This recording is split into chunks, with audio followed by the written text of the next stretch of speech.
May pamilyar na amoy ng antiseptic at alak na sumalubong sa MJ senso ni Isabel.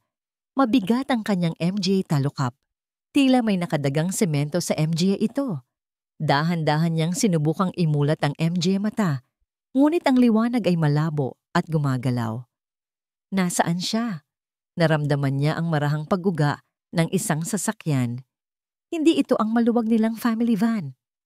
Masikip dito at ang hangin mula sa aircon ay may kakaibang lamig na gumagapang sa kanyang balat. Ang huling natatandaan niya ay ang pag-inom ng kape kaninang umaga. Isang matamis na ngiti mula kay Leoncio. "Espesyal na timpla ito, mahal ko," sabi nito. "Para sa pinakamagandang asawa sa buong mundo." Pinaniwalaan niya iyon. Bawat salita, bawat ngiti. Pinaniwalaan niya ang lahat dahil iyon ang pundasyon ng buhay na binuo niya.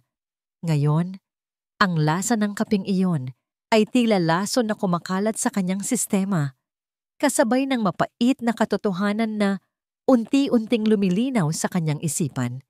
Pilit niyang ibinaling ang ulo sa bintana. Ang MJ pamilyar na bougainvillea na siya mismo ang nagtanim ay mabilis na dumadaan. Ang malaking itim na bakal na gate ng kanilang mansyon sa Maynila. Papalayo sila. Tinatangay siya palayo sa kanyang tahanan. "Leoncio?" Bulong niya. Ang kanyang boses ay garalgal at mahina. Tila hindi kanya. At doon, sa labas ng gate, nakita niya sila. Ang MJ taong bumubuo sa kanyang mundo at ang MJ taong sumisira nito. Nakatayo si Leoncio, ang kanyang asawa, ang ama ng kanyang 4 na anak. Matikas sa kanyang mamahaling suit, tuwid na tuwid ang pagkakatayo. Ang kanyang muka ay walang emosyon, malamig. Kasing lamig ng bakal na gate na kanilang pinoprotektahan. Tumingin ito sa direksyon ng sasakyan, ngunit tila tumatagos lang ang tingin nito sa kanya na para bang isa siyang hangin. Sa tabi nito, nakatayo ang ina ni Leoncio. Ang biyenan niyang kailanman ay hindi itinago ang pagkamuhi sa kanyang pagiging simpleng guro mula sa probinsya. Ngunit ngayon, ang mukha ng matanda ay hindi galit. Ito ay may ngiti. Isang banayad, kontentong nangiti ng tagumpay. At sa likod nilang dalawa, bahagyang natatabunan ng anino ay ang sekretarya ni Leoncio. Ang batang babae na madalas niyang makita sa opisina, na laging nakayuko at magalang. Ngayon, ang pagkakaangat ng baba nito at ang mabilis na pagsulyap sa kanya ay puno ng pangaasar. Isang pamilyar na eksena ang biglang sumabog sa kanyang isipan. Isang alaala mula lamang kahapon. Underscore, underscore, underscore, underscore, underscore, underscore, underscore, underscore, underscore, underscore, underscore, underscore, underscore, underscore, underscore, underscore. Dahan-dahan lang, Lucas. Tawa ni Isabel habang pinupunasan ang sarsa ng spaghetti sa pisngi ng kanyang pangalawang anak. Ang hapagkainan ay puno ng ingay at buhay. "Inay, si Kuya Miguel po. Ayaw akong pahiramin ng aklat niya." Reklamo ni Sofia. "Nag-aaral ako, Sofia. Mamaya na." Sagot ng panganay. Seryoso PA rin, kahit sa oras ng pagkain. Si Lira, ang bunso, ang sanggol na nagbigay ng panibagong liwanag sa kanilang pamilya, ay mahimbing na natutulog sa kuna sa tabi ng mesa. Lumapit si Leoncio mula sa likod at niyakap siya. "Ito ang perpektong pamilya," bulong nito sa kanyang tainga. "Kahit anong mangyari, tayo ang laging magkakasama." Humarap si Isabel at hinalikan ito. Naramdaman niya ang seguridad sa MGA bisig na yon. Naniwala siyang ang pag-ibig nila ay sapat na para labanan ang anumang pagsubok, kahit PA ang mapanuring MGA mata ng kanyang biyenan. Underscore, underscore, underscore, underscore, underscore, underscore, underscore, underscore, underscore, underscore, underscore, underscore, underscore, underscore, underscore, underscore. Gising na pala siya.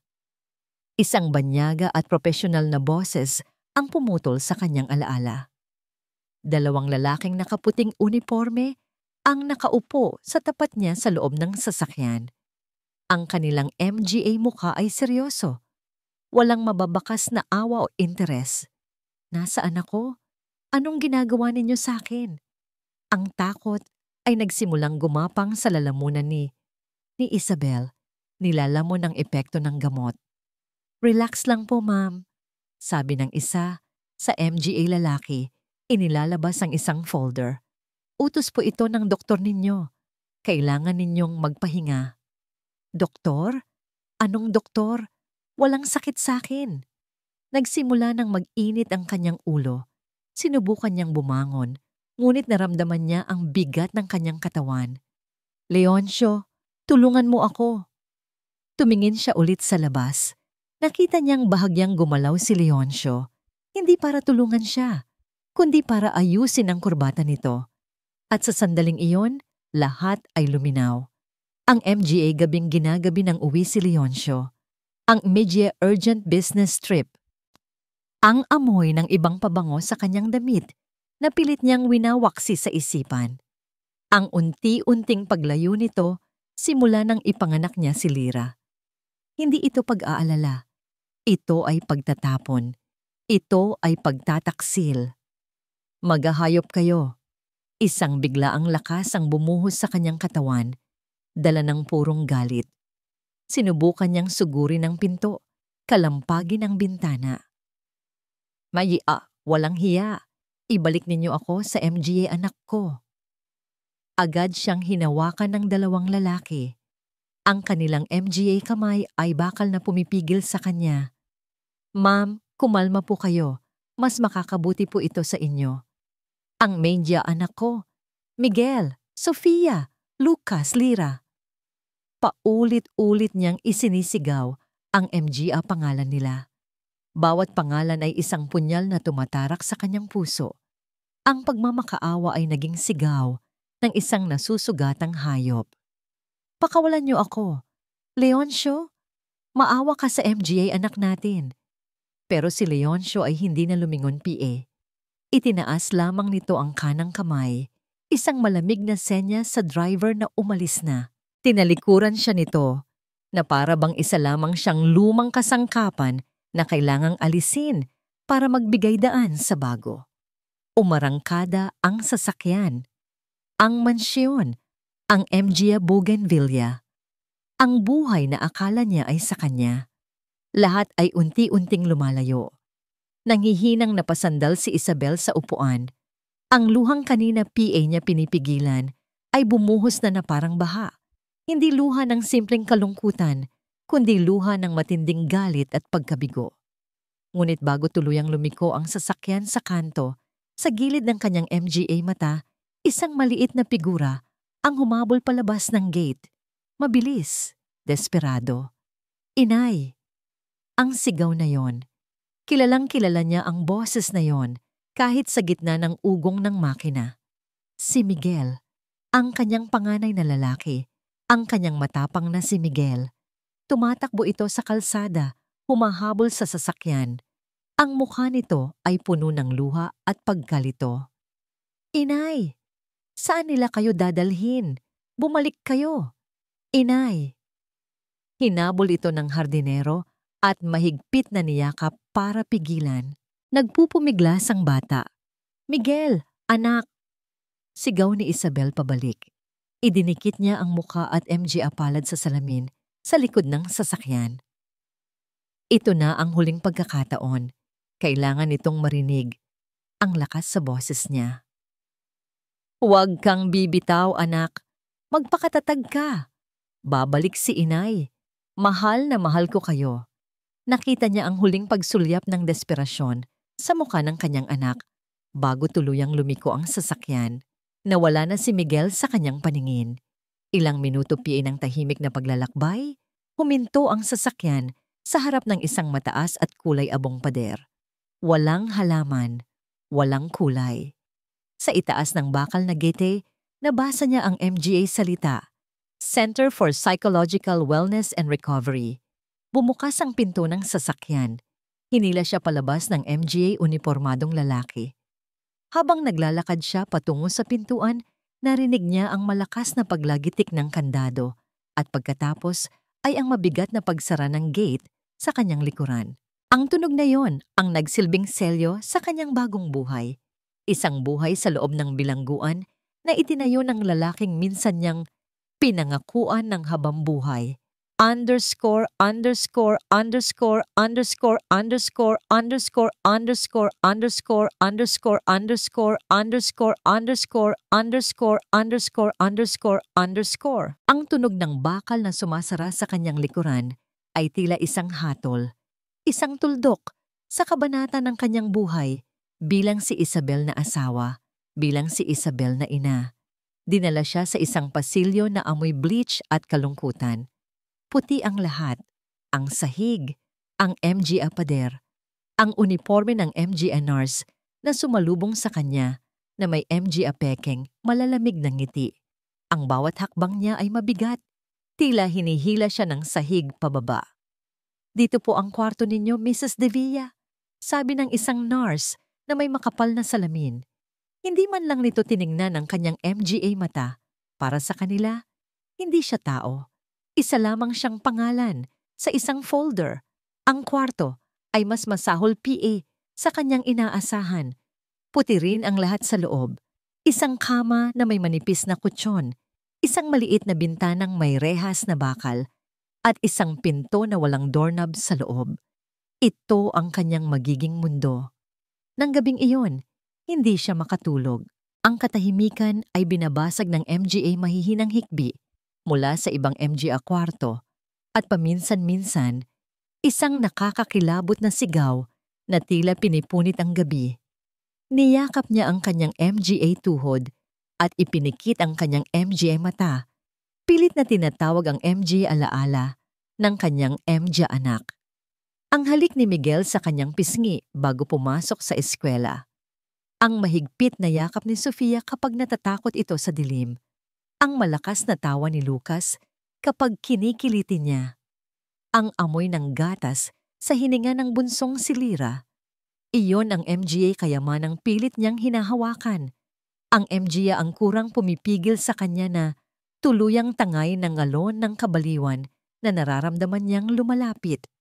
Kinaumagahan, isang nurse na bata PA ang pumasok na may dalang isang maliit na paper cup na may lamang 2 tableta. Oras na po ng gamot, Ma'am Isabel. Tinitigan ni Isabel ang MGA tableta. Hindi ako iinom niyan. Mahinahon niyang sabi. Walang sakit sa akin. Ang nangiti ng nurse ay hindi nagbago. Para po ito sa inyo. Makakatulong po itong pakalmahin kayo. Kalmado ako. Giit ni Isabel. Ang boses niya ay nagsisimula ng tumaas. Ang kailangan ko ay makausap ang abogado ko. Ang kailangan ko ay makauwi sa MGA anak ko. Inumin niyo na po ito, ma'am. Hindi sabi? Sigaw niya. Sa isang mabilis na kilos, iwinasiwas niya ang kamay at natapon ang MGA tableta sa sahig. Ang nangiti ng nurse ay nawala. Sa isang senyas nito, 2 malalaking lalaking nakauniforme ang pumasok sa kwarto. Walang salita-salita. Hinawakan nila ang magkabilang braso ni Isabel. Nagpumiglas siya. Sumigaw. Ipinagtanggol ang sarili sa abot ng kanyang makakaya, ngunit kulang ang kanyang lakas. Pinaupo siya ng sapilitan sa kama. Pinigilan ng kanyang MJ braso at binti. Ang nurse ay kumuha ng isang hiringgilya. Huwag! Parang awa na niyo na. Pagmamakaawa niya, ang MJ luha ay tumutulo na sa kanyang MJ mata. Wala akong ginagawang masama. Naramdaman niya ang matulis na sakit ng karayom sa kanyang braso at ang malamig na likido na unti-unting pumapasok sa kanyang sistema. Ilang sandali PA, ang kanyang pagpupumiglas ay humina. Ang kanyang MJ sigaw ay naging MJ ungol. Ang matalas na isipan niya ay naging parang putik. Bago siya tuluyang bumigay sa kadiliman, nakita niya ang mukha ng nurse. Walang emosyon na tila nagpupunas lamang ng isang mantsa sa sahig. Ang MJ sumunod na araw ay naging isang malabong panaginip. Sa ilalim ng impluwensya ng gamot, ang MJ pader ng kanyang kwarto ay naglalaho. Minsan, nakikita niya ang kanyang sarili sa kanilang hardin. Dinidiligan ang MJ bougainvillea Habang naglalaro ang MJ bata, naririnig niya ang kanilang MGA tawanan. "Inay, tulak mo po ako sa duyan." Sigaw ng boses ni Sofia. Lilingon siya, handang tumakbo palapit, ngunit ang hardin ay biglang magiging puting pader ulit. Ang tawanan ay mapapalitan ng nakabibinging katahimikan. At doon, sa gitna ng katang-isip na yon, palaging lilitaw ang mukha ni Leoncio. Nakangiti ito, ngunit ang MGA mata ay malamig. "Para rin ito sa'yo, mahal ko," sasabihin nito. At ang MGA salitang yon ay magiging MGA tinik na babalot sa kanyang puso.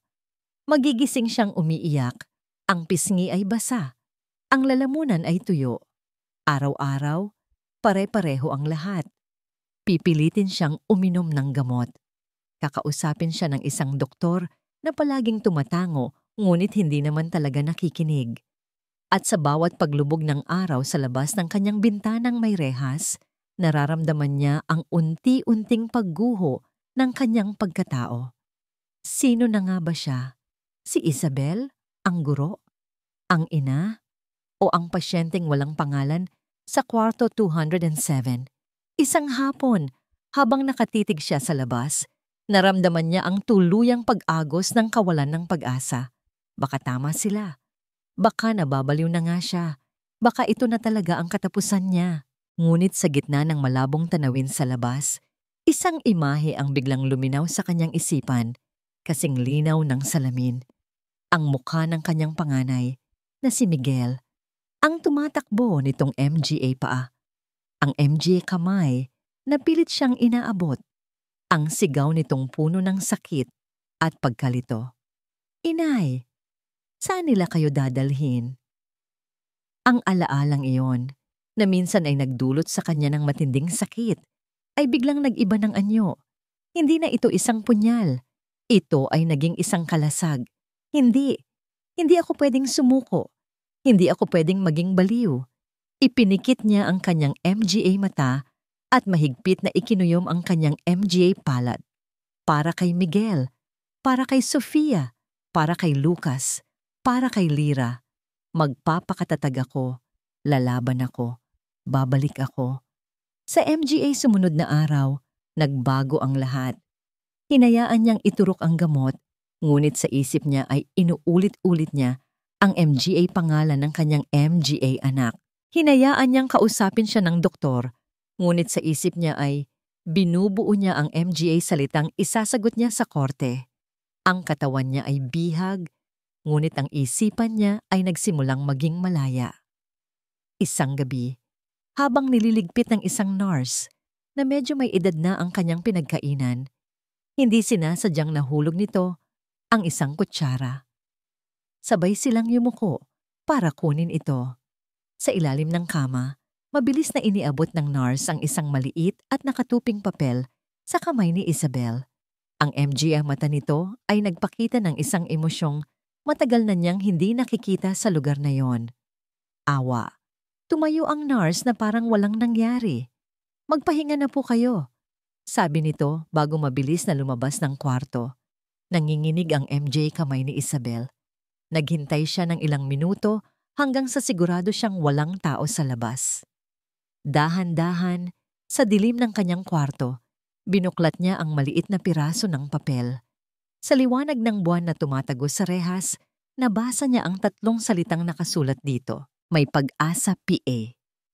Mahigpit na hawak ni Isabel ang maliit na piraso ng papel. Ang 3 salitang nakasulat dito ay tila isang mitsyang nagpasiklab ng halos mamatay ng apoy sa kanyang dibdib. May Pag-asa PA. Paulit-ulit niyang binasa ang MGA ito sa dilim na para bang isang dasal.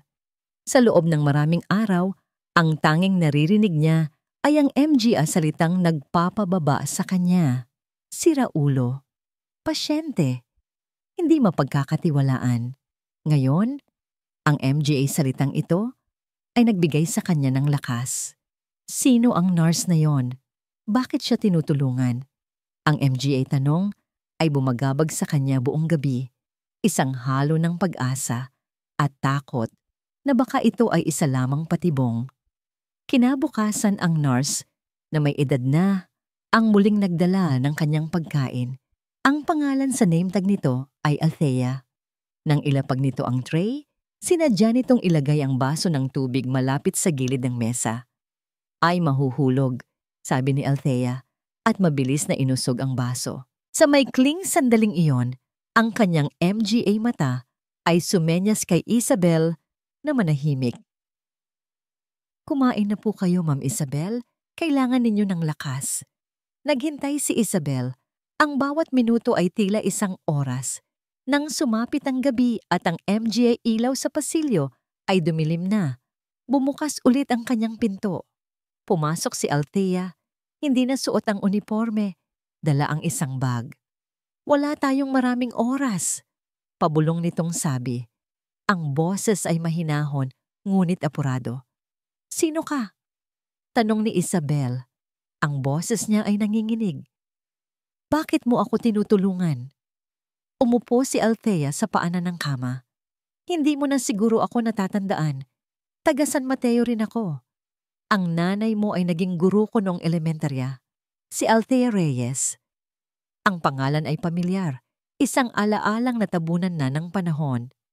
Althea, kapitbahay namin noon. Tumango si Althea, isang maliit na ngiti ang sumilay sa kanyang MGA labi. Napakabait ng MGA magulang mo sa akin, Isabel. Hindi ko yun makakalimutan. Pero paano mo nalaman na nandito ako? Ang ngiti ni Althea ay napalitan ng paghanga. Hindi ako. May isang matapang na bata ang naghahanap sa akin. Nagtanong-tanong siya sa MGA taga San Mateo na nagtatrabaho dito sa Maynila. Isang mainit na likido ang biglang kumalat sa dibdib ni Isabel. Hindi sakit, kundi pag-asa. Naramdaman niya ang pangingilid ng luha sa kanyang MGA mata. Ngunit sa pagkakataong ito, hindi dahil sa lungkot. Si Miguel ba? Halos hindi niya masambit ang pangalan.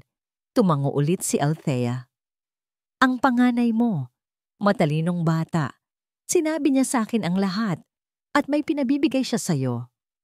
Mula sa kanyang bag, inilabas ni Althea ang isang lumang modelo ng cellphone at isang maliit na charger. Basic phone lang yan, walang internet. Para lang sa text at tawag at may MGA litrato dyan na gusto niyang makita mo. Nanginginig ang MGA kamay ni Isabel habang inaabot ang cellphone. Binuksan niya ito. Ang screen ay maliit at malabo kumpara sa luma niyang smartphone. Ngunit ang nasa loob nito ay mas malinaw PA sa sikat ng araw. Pumunta siya sa gallery. Ang unang litrato, si Leoncio at ang kanyang sekretarya, magkahawak kamay na pumapasok sa lobby ng isang mamahaling hotel. Ang pangalawang litrato, magkatabi silang nakaupo sa isang restaurant sa loob ng hotel. Ang ulo ng babae ay nakasandal sa balikat ni Leoncio. Ang pangatlong litrato, ang paglabas nila kinabukasan. Magulo ang buhok ng babae at may bakas ng ngiti sa MGA labi. Habang si Leoncio naman ay nakasunod sa likod. Inaayos ang kwelyo ng kanyang polo. Isang malakas na paghinga ang kumawala kay Isabel. Tila sinaksak siya ng hangin. Binitawan niya ang cellphone na parabang napaso at bumagsak ito sa manipis na kutsyon. Ang sakit. Mas masakit PA kaysa sa karayom na itinarak sa kanyang braso. Mas masakit PA kaysa sa pagsara ng bakal na gate. Dahil ito ang patunay. Hindi siya baliw. Hindi siya nag-iimbento. Ito ang katotohanan. Isang marumi at masakit na katotohanang ipinalamon sa kanya habang ang buong mundo ay pinaniwalang siya ang may problema. Sinundan sila ng anak mo, Isabel. Basag ni Althea sa katahimikan. Narinig niya ang usapan ng ama niya sa telepono. Mag-isa siyang sumakay ng taxi. Itinaya niya ang sarili niya para lang makuha ang MG. Yan para sa'yo. Napahawak si Isabel sa kanyang bibig. Pinipigilan ng isang hikbi. Ang kanyang matapang na si Miguel.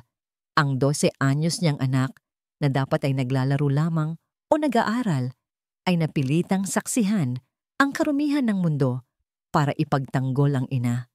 Ang sakit ay nahaluan ng matinding pagmamalaki. Ang anak ko! Bulong niya. Nakita niya ang lahat ng ito. Oo, sagot ni Althea. At gusto niyang malaman mo na hindi ka niya iiwan, na naniniwala siya sa'yo. Dinampot muli ni Isabel ang telepono. Sa pagkakataong ito, hindi na nanginginig ang kanyang MGA kamay. Ang sakit ay nagliliyab na ngayon at nagiging purong galit. Isang galit na nagbigay sa kanya ng hindi PA niya naramdamang kalinawan. Binuksan niya ang voice recorder function ng telepono. Inilapit niya ito sa kanyang bibig. Huminga ng malalim at nagsalita. Anak, Miguel. Ang boses niya ay basag sa simula, puno ng luhang hindi na niya pinigilan. Nakita ko na. Nakita ko ang pinadala mo. Salamat, anak ko. Salamat sa tapang mo. Huminto siya sandali. Pinakalma ang sarili. Huwag kang mag-alala kay inay. Matatag ako dito. Huwag na huwag mong iisipin na kasalanan mo ito. Wala kang kasalanan. Makinig ka. Miguel, ang boses niya ay naging mas matatag, mas determinado.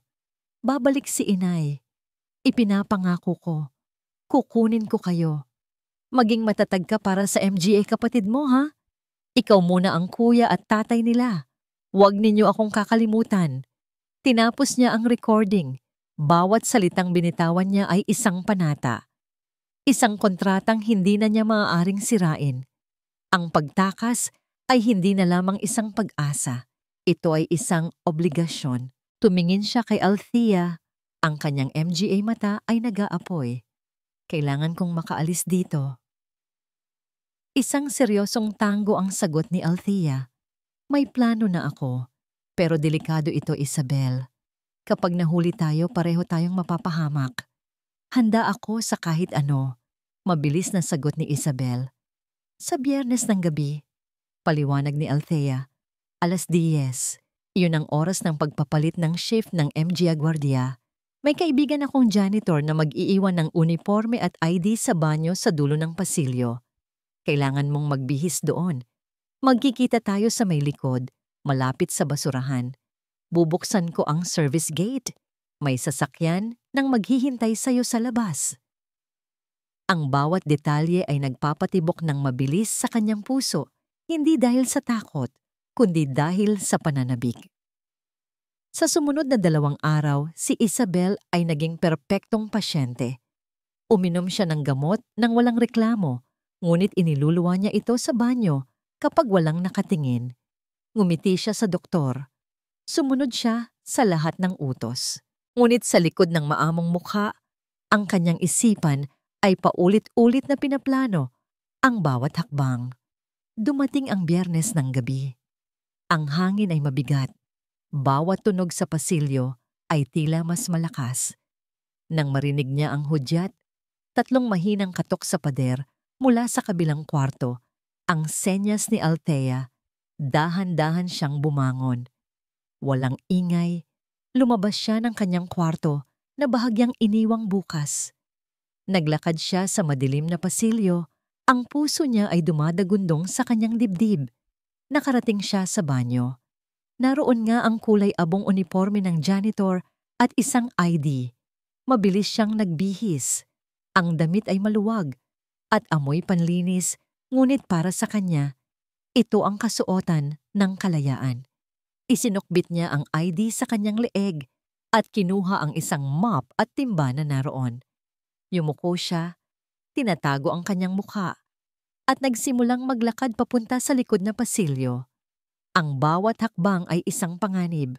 Nakasalubong niya ang isang nurse, ngunit nagpatuloy lang siya sa paglalakad, nakatingin sa sahig. Hindi siya pinansin nito. Malapit na siya. Tanaw na niya ang pintuan na may nakasulat na exit. Sa kabila niyon ay ang service gate. Ang kalayaan. Si Althea. Hawak na niya ang doorknob ng exit door. Handa na siyang itulak ito. Isang huling hakbang na lang. Bigla, isang nakabibinging tunog ang pumunit sa katahimikan ng gabi. Wave. Weeding. Weeding. Ang pulang ilaw ng alarm ay umikot-ikot, nagbibigay ng nakakasilaw na liwanag sa buong pasilyo.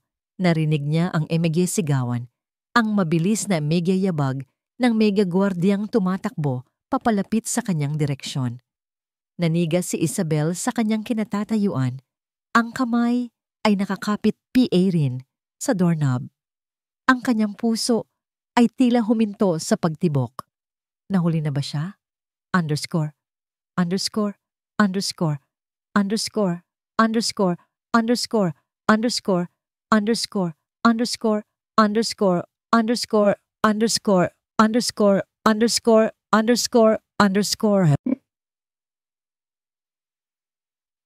Ang tunog ng alarm ay tila isang matulis na kutsilyong humiwa sa katahimikan ng gabi.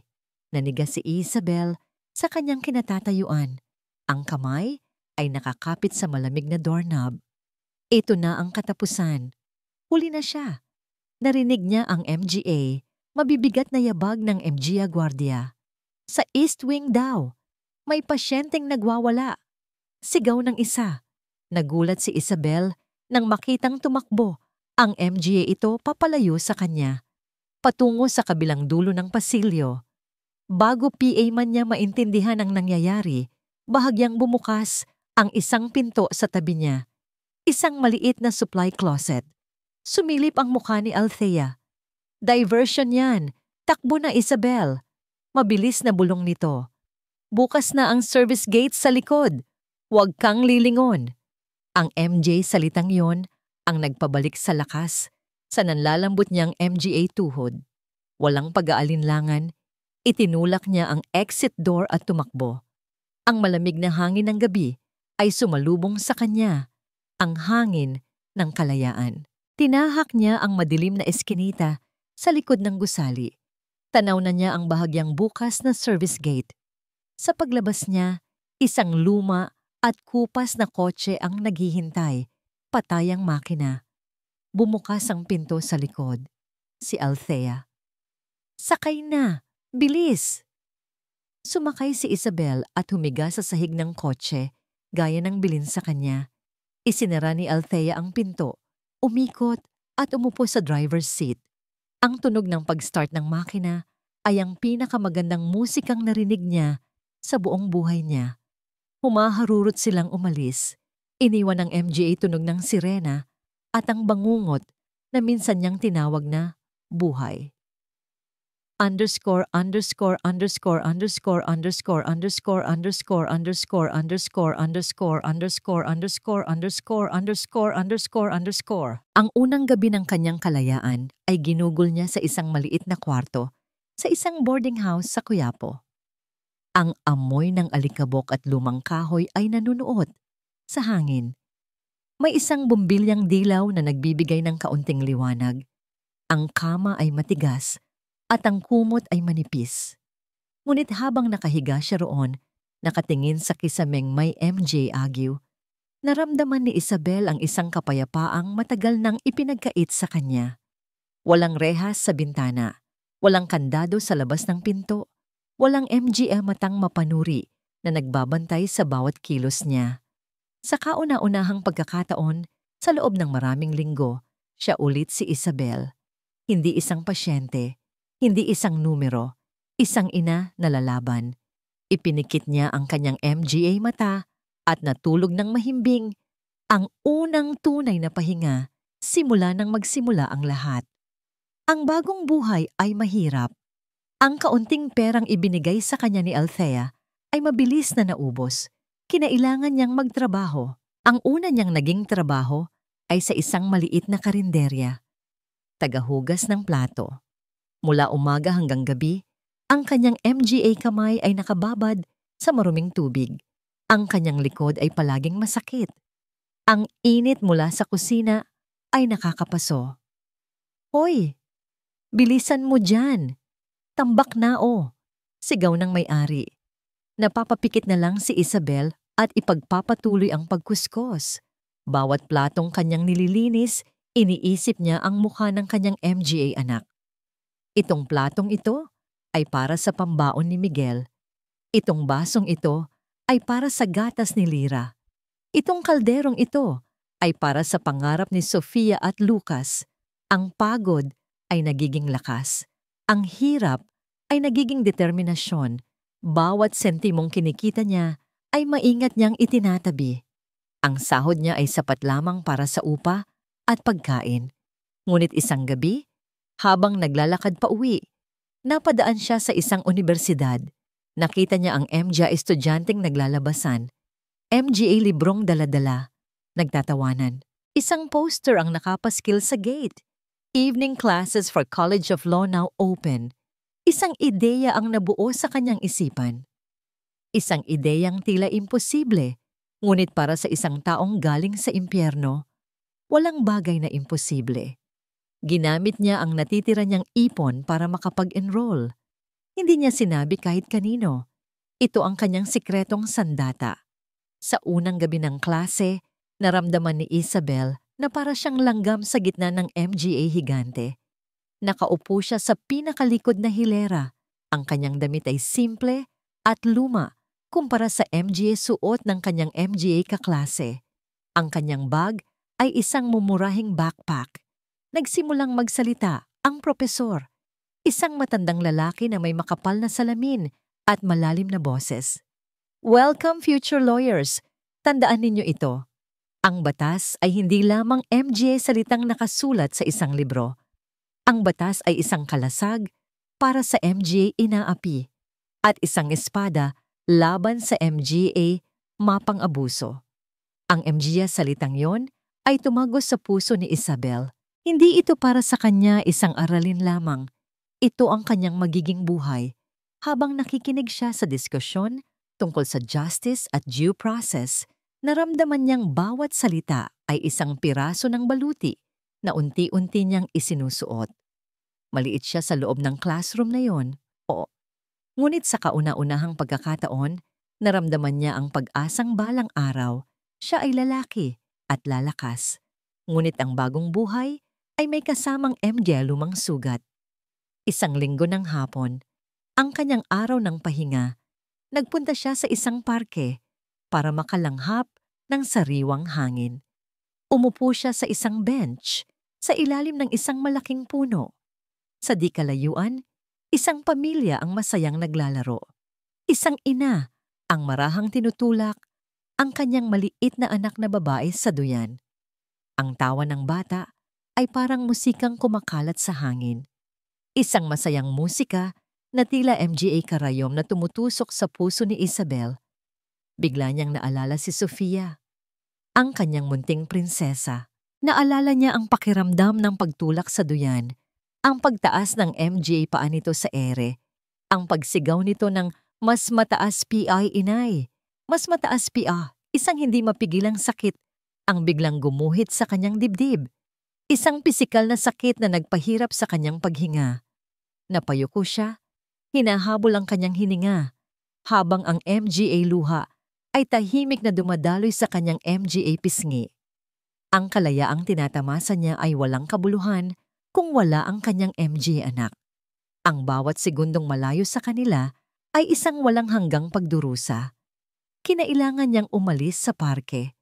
Kinailangan niyang maghanap ng isa pang trabaho para punuin ang bawat oras ng kanyang araw, para walang puwang para sa lungkot.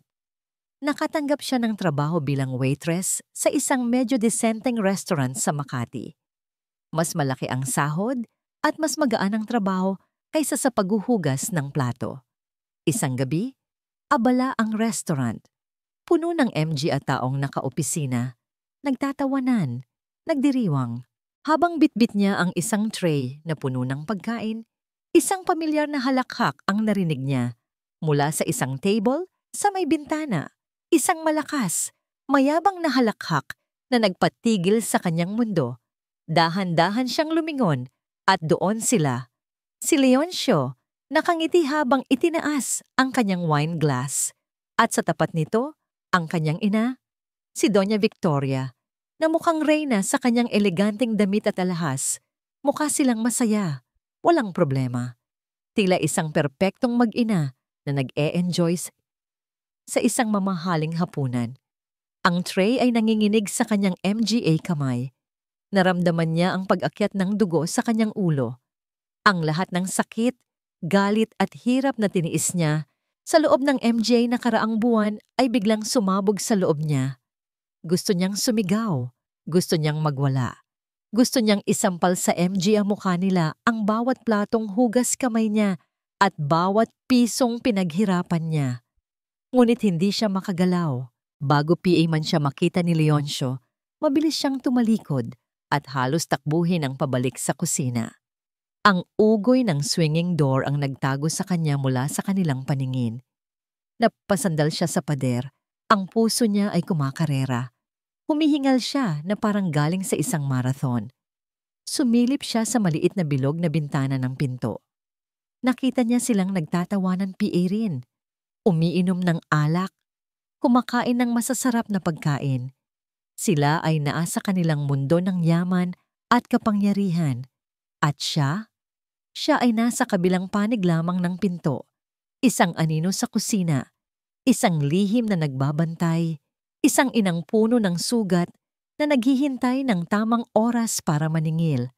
Ang imahe ni Leoncio at ng kanyang ina na masayang nagtatawanan sa gitna ng kanilang karangyaan ay tila isang litratong nasunog sa isipan ni Isabel. Hindi niya ito mabura.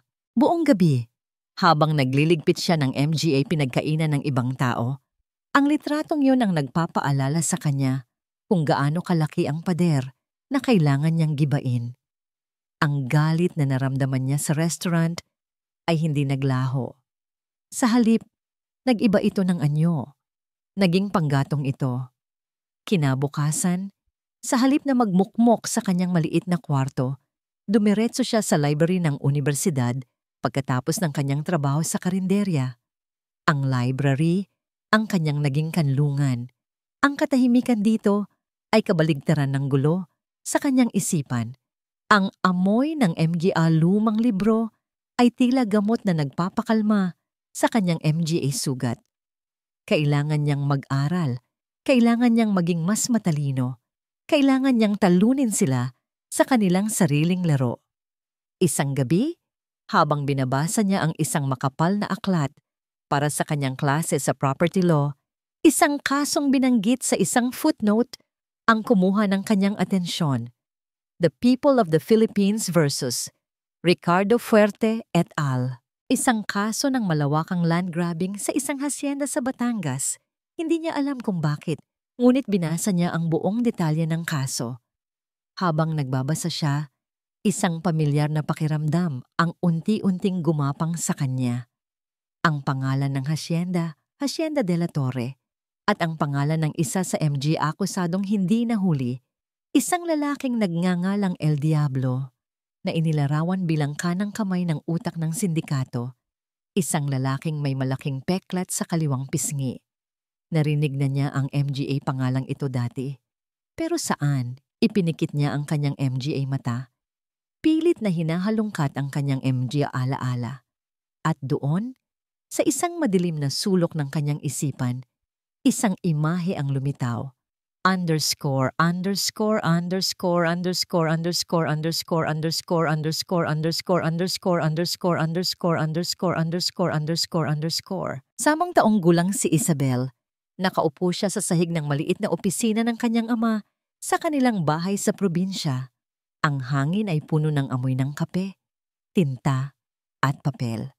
Ang kanyang ama, isang lokal na mamamahayag, ay seryosong nagtatype sa kanyang lumang makinilya.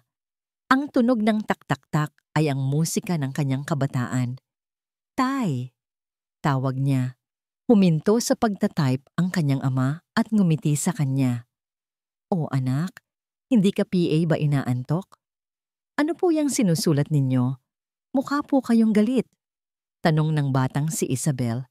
Bumuntong hininga ang kanyang ama at sumandal sa upuan. Isang kwento, anak. Tungkol sa MGA buwaya na nagkukunwaring MGA tupa. Mga taong nagnanakaw ng lupa mula sa MGA mahihirap na magsasaka. Bakit po sila nagnanakaw? Dahil sa kapangyarihan, anak, at pera. Sabi ng kanyang ama. At isang anino ng lungkot ang dumaan sa MGA mata nito. Pero tandaan mo to, Isabel, hinawakan nito ang kanyang maliit na kamay. Ang katotohanan, anak, ay parang sinag ng araw. Kahit anong pilit mong takpan, hahanap at hahanap yan ng siwang para lumabas. At trabaho nating MGA tagasulat na hanapin ang siwang na yon. Naalala ni Isabel ang MGA salitang yon.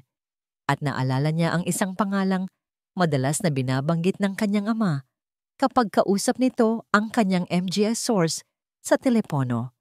Hacienda de la Torre, underscore, underscore, underscore, underscore, underscore, underscore, underscore, underscore, underscore, underscore, underscore, underscore, underscore, underscore, underscore, underscore. Napamulat si Isabel. Ang tibok ng kanyang puso ay bumibilis. Hindi ito coincidence. Ang kanyang ama, ang kaso, ang hacienda. Posible kayang may koneksyon. Pero ano? Ang pamilya De Villa ay taga Maynila. Bakit sila maiuugnay sa isang kaso ng lupa sa Batangas? Ang pagdududa ay naging isang kutob. At ang kutob ay naging isang pangangailangang malaman ang lahat. Kinabukasan, tumawag siya sa isang tiyahin niya sa San Mateo. Ang tiyahin niyang ito ang pinag-iwanan ng MJ gamit ng kanyang MJ magulang nang lumipat siya sa Maynila. Tita Lorna, kumusta po? Isabel, iha, Diyos ko, bakit ngayon ka lang tumawag? Nag-aalala kami sa'yo. Nabalitaan namin ang nangyari. Okay lang po ako, tita. Mabilis na putol ni Isabel, ayaw nang pag-usapan PA iyon. Tumawag po ako kasi may kailangan lang sana ako. Naalala niyo po ba yung MGA lumang baul ni tatay? Yung puno ng MGA papel at dokumento niya? Nandyan PA po ba? Oo naman, iha. Nasa bodega lang. Bakit anong gagawin mo doon? MGA lumang dyaryo lang naman ang laman nun. May hinahanap lang po akong lumang litrato, tita. Para po sa isang project. Pwede po bang dumaan ako bukas? Kinailangan niyang gumawa ng dahilan sa restaurant para makaliban. Kinabukasan, bumiyahe siya pabalik sa probinsya. Ang bawat metro na nilalakbay ng bus palayo sa Maynila ay tila isang paglalakbay pabalik sa nakaraan. Ang bodega ng kanyang tita Lorna ay madilim at maalinsangan. Ang amoy ng alikabok at nabubulok na papel ay nanunuot sa ilong. Ngunit para kay Isabel, ang lugar na yon ay isang treasure chest. Naroon ang dalawang malalaking baul na gawa sa kahoy. Ang MGA baul ng kanyang ama. Nanginginig ang kamay niya nang buksan niya ang una. Libo-libong piraso ng papel, mga lumang dyaryo, mga clippings, mga draft ng artikulo na sulat kamay. Habang hinahalungkat niya ang MGA ito, naramdaman niya ang presensya ng kanyang ama, ang kanyang dedikasyon, ang kanyang tapang. Matapos ang halos isang oras na paghahanap, nakita niya ang isang folder na may nakasulat na Charity Works, De Villa Group. Binuksan niya ito. Laman nito ay MGA clippings tungkol sa MGA donasyon at charity events ng pamilya ni Leoncio.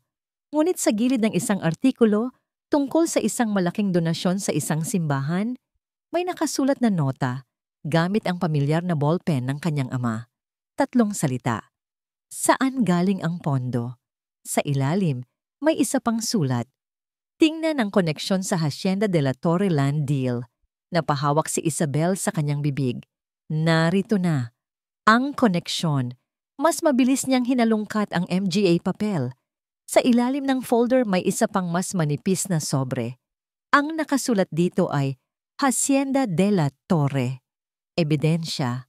Nanginig ang kanyang emagya daliri habang binubuksan ito. Laman nito ay emagya kopya ng emagya titulo ng lupa, emagya testimonya ng mga magsasaka, at ilang emagalitrato. Ang unang emagalitrato ay magakuha ng mga magsasakang umiiyak, magabahay na giniba. Ngunit ang huling litrato ang nagpatigil sa kanyang paghinga.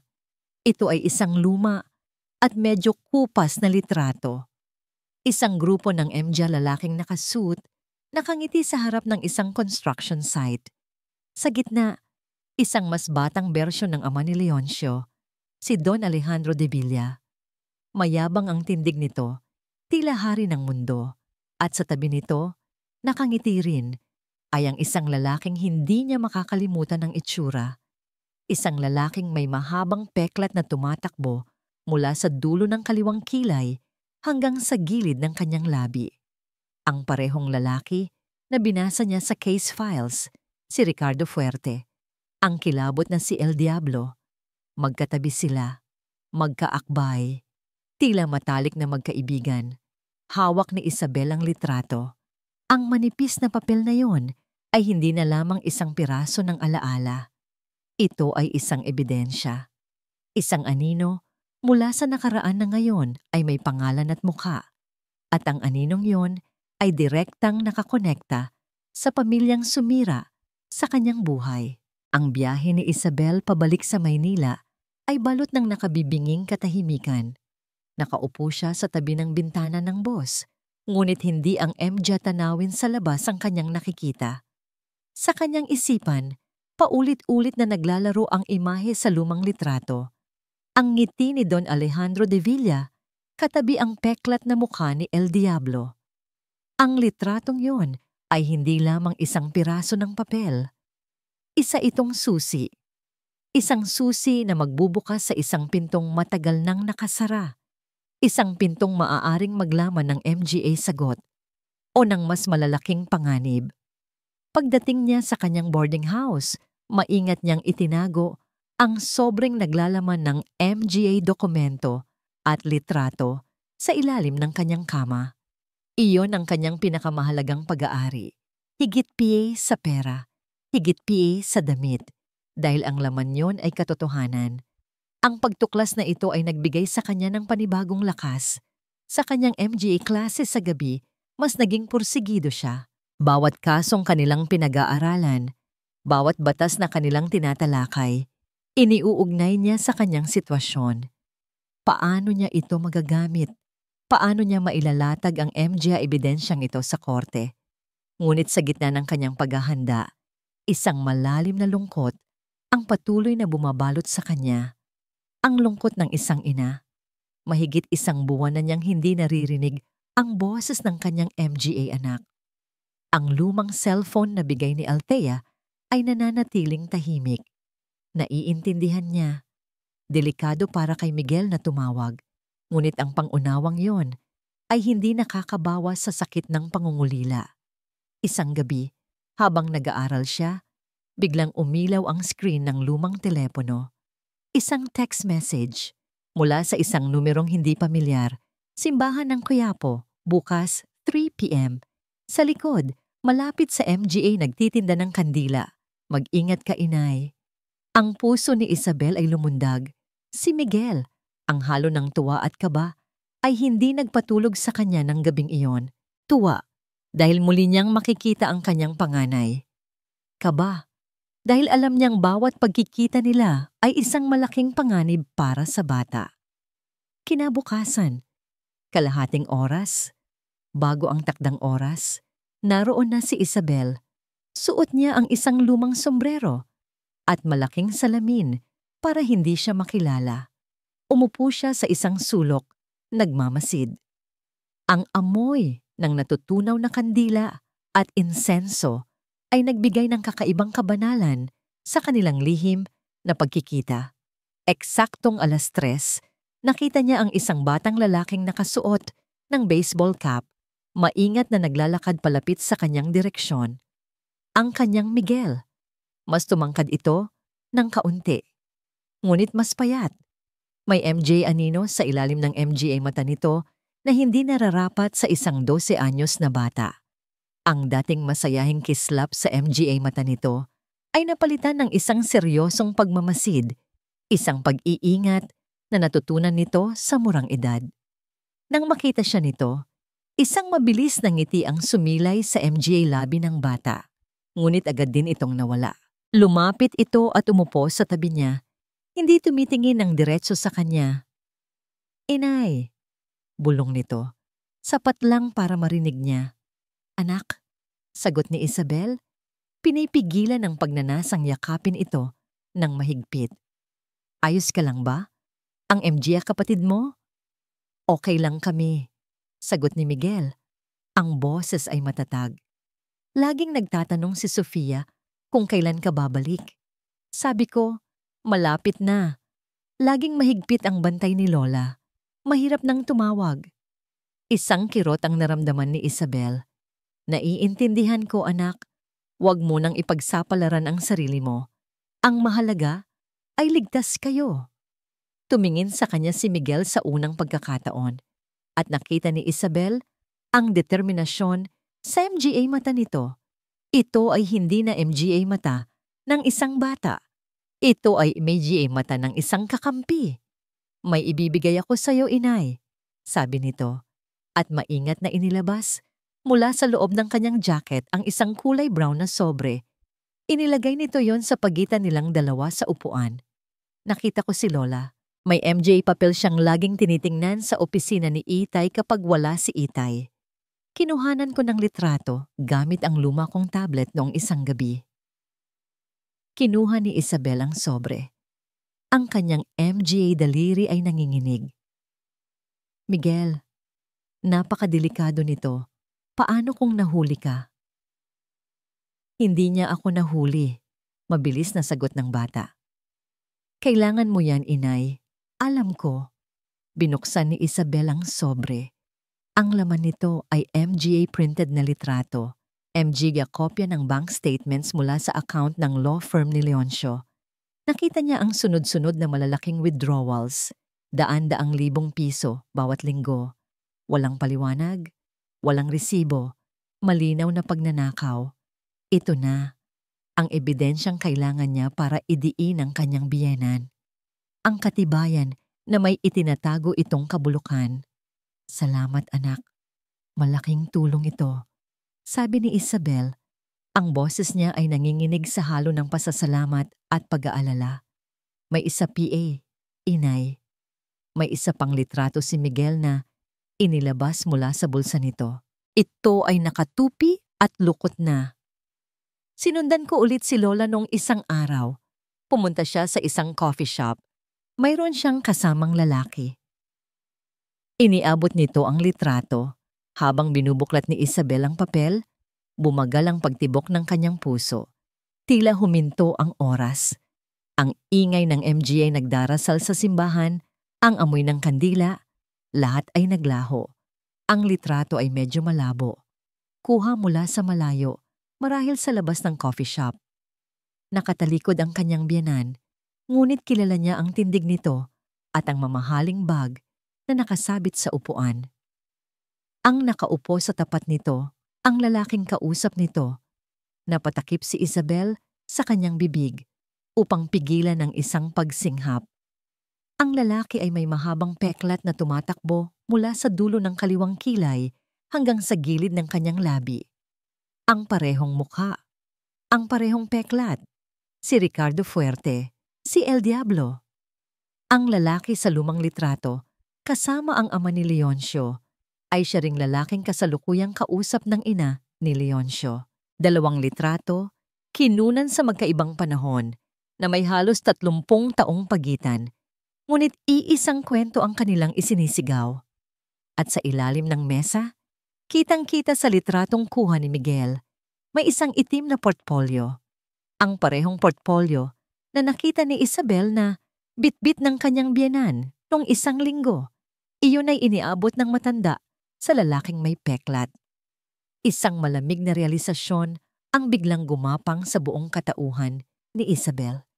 Isang katotohanang mas madilim at mas komplikado kaysa sa inakala niya. Ang pera. Ang malalaking perang wini-withdraw ng kanyang biyenan mula sa kumpanya. Hindi iyon para sa luho, hindi iyon para sa alahas o bagong kotse. Iyon ay pambayad. Binabayaran ng ina ni Leoncio ang lalaking ito. Ang demonyo mula sa nakaraan ng kanilang pamilya. Isang blackmail. Ang pagkamuhi ng kanyang biyenan sa kanya. Hindi lang dahil sa pagiging probinsyana niya. Mas malalim PA roon. Ang pagpapatalsik sa kanya, ang pagpapalabas na siya ay baliw. Lahat ay para ilayo siya sa pamilya. Para hindi niya matuklasan ang lihim na ito. Ang lihim na sinubukang ilabas ng kanyang ama, maraming taon na ang nakalipas. Ang laban na ito ay hindi na lamang tungkol sa pagtataksil. Hindi na lamang ito tungkol sa pagkuha sa kanyang MGA anak. Ito ay tungkol sa isang krimen na matagal nang nakabaon at siya, sa kanyang paghahanap ng hustisya para sa sarili, ay aksidenteng nahukay ang isang bangkay na pilit itinatago ng pamilya De Villa. "Inay, ayos ka lang?" tanong ni Miguel. Ang boses nito ay puno ng pag-aalala. "Namumutla ka." Dahan-dahang itinaas ni Isabel ang kanyang tingin mula sa litrato at tumingin sa kanyang anak. "Umuwi ka na, Miguel," sabi niya. Ang boses niya ay biglang naging kalmado, ngunit may nakakatakot na lamig. "Mag-ingat ka. Huwag ka nang gagawa ng ganito ulit. Ako na ang bahala dito." Tumango si Miguel at mabilis na tumayo at umalis. Nawala sa karamihan. Naiwan si Isabel na nakaupo, hawak ang dalawang litrato, ang anino ng nakaraan at ang multo ng kasalukuyan. Ngayon, naiintindihan na niya ang lahat. At kasabay ng pag-intinding iyon ay ang pagdating ng isang malinaw at nakakapangilabot na panganib. Habang nag-aayos siya ng gamit para umalis, biglang nagring ang luma niyang cellphone. Isang unknown number ang tumatawag. Nag-aalangan man, sinagot niya ito. Walang nagsalita sa kabilang linya. Tanging ang tunog lamang ng paghinga. "Hello?" tanong ni Isabel. At isang boses, malalim at binago ng teknolohiya, ang nagsalita. Isang boses na nagpatindig sa lahat ng balahibo sa kanyang katawan. "Tigilan mo na ang paghuhukay sa nakaraan kung ayaw mong matulad sa tatay mo." Click! Nabitawan ni Isabel ang telepono. Ang banta ay malinaw. Ang panganib ay totoo. Alam nilang may alam siya. At hindi sila mag-aatubiling patahimikin siya. Nang tuluyan, ang boses mula sa telepono ay tila isang kamay na humigpit sa leeg ni Isabel, malamig at nagbabanta. "Tigilan mo na ang paghuhukay sa nakaraan kung ayaw mong matulad sa tatay mo." Ang MGA salitang iyon ay umalingaw-ngaw sa kanyang isipan habang naglalakad siya papalayo sa simbahan. Bawat anino sa eskinita ay tila isang panganib na nag-aabang. Bawat taong nakakasalubong niya ay tila isang espiyang nagmamasid. Ang takot na naramdaman niya ay totoo at nakakapanghina. Gusto niyang tumakbo, gusto niyang magtago, gusto niyang kalimutan ng lahat. Ang MGA litrato, ang blackmail, ang kaso ng lupa. Gusto niyang bumalik sa pagiging simpleng ina lamang na ang tanging problema ay kung anong lulutuin para sa hapunan. Ngunit ang alaala ng kanyang ama, ang tapang nito, ang dedikasyon nito sa katotohanan, ay bumulong sa kanya.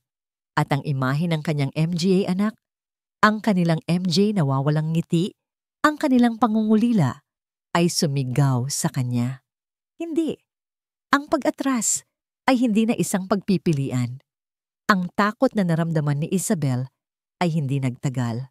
Sa pagdating niya sa kanyang maliit na kwarto, ang takot ay dahan-dahang nag-apoy at naging isang determinasyong mas matibay kaysa sa bakal.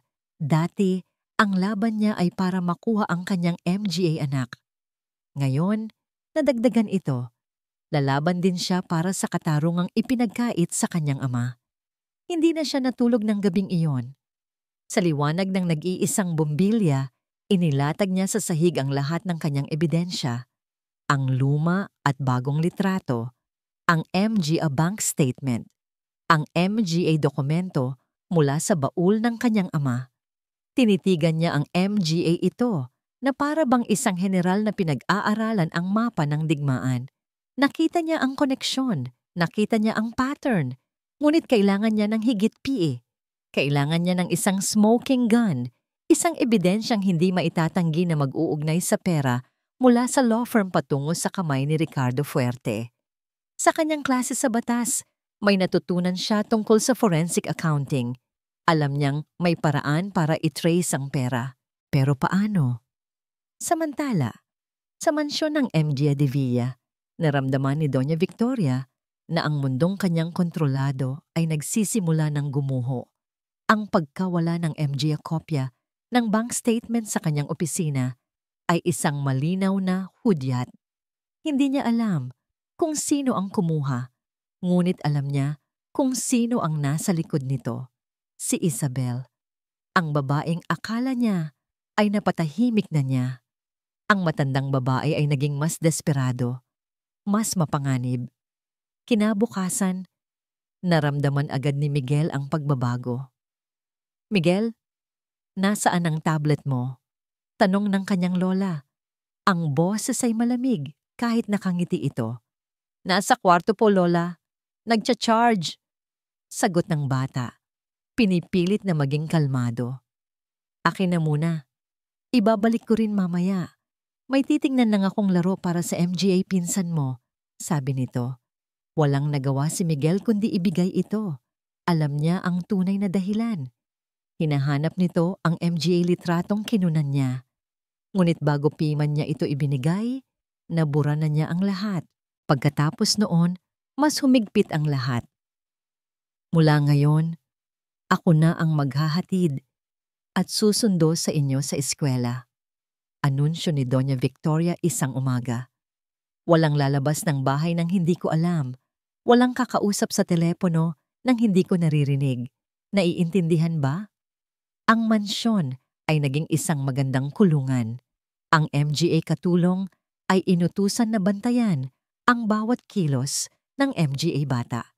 Ang cellphone ni Miguel ay tuluyang kinuha. Ang internet connection ay nilagyan ng mas mahigpit na parental controls. Sinubukan ni Miguel na mag-iwan ng mensahe para sa kanyang ina gamit ang computer sa library ng eskwela. Ngunit palaging may isang gwardiya na nakabantay sa hindi kalayuan na para bang isang anino. Ang pader sa pagitan ni Isabel at ng kanyang MGA anak ay naging mas mataas, mas matibay. Naramdaman ni Isabel ang pagbabagong ito. Ang numerong ginamit ni Miguel para i-text siya ay hindi na matawagan. Ang kanyang MGA tawag kay Althea. Ang nurse na tumulong sa kanya ay hindi na rin sinasagot. Napilitan na sigurong magtago ito. Naiwan siyang mag-isa. Ang pag-iisa ay nakakatakot. Ngunit nagbigay rin ito sa kanya ng focus. Kung hindi niya makukuha ang tulong mula sa labas, hahanapin niya ang lakas sa loob. Gabi-gabi, pagkatapos ng trabaho at klase, nagpupuyat siya sa library.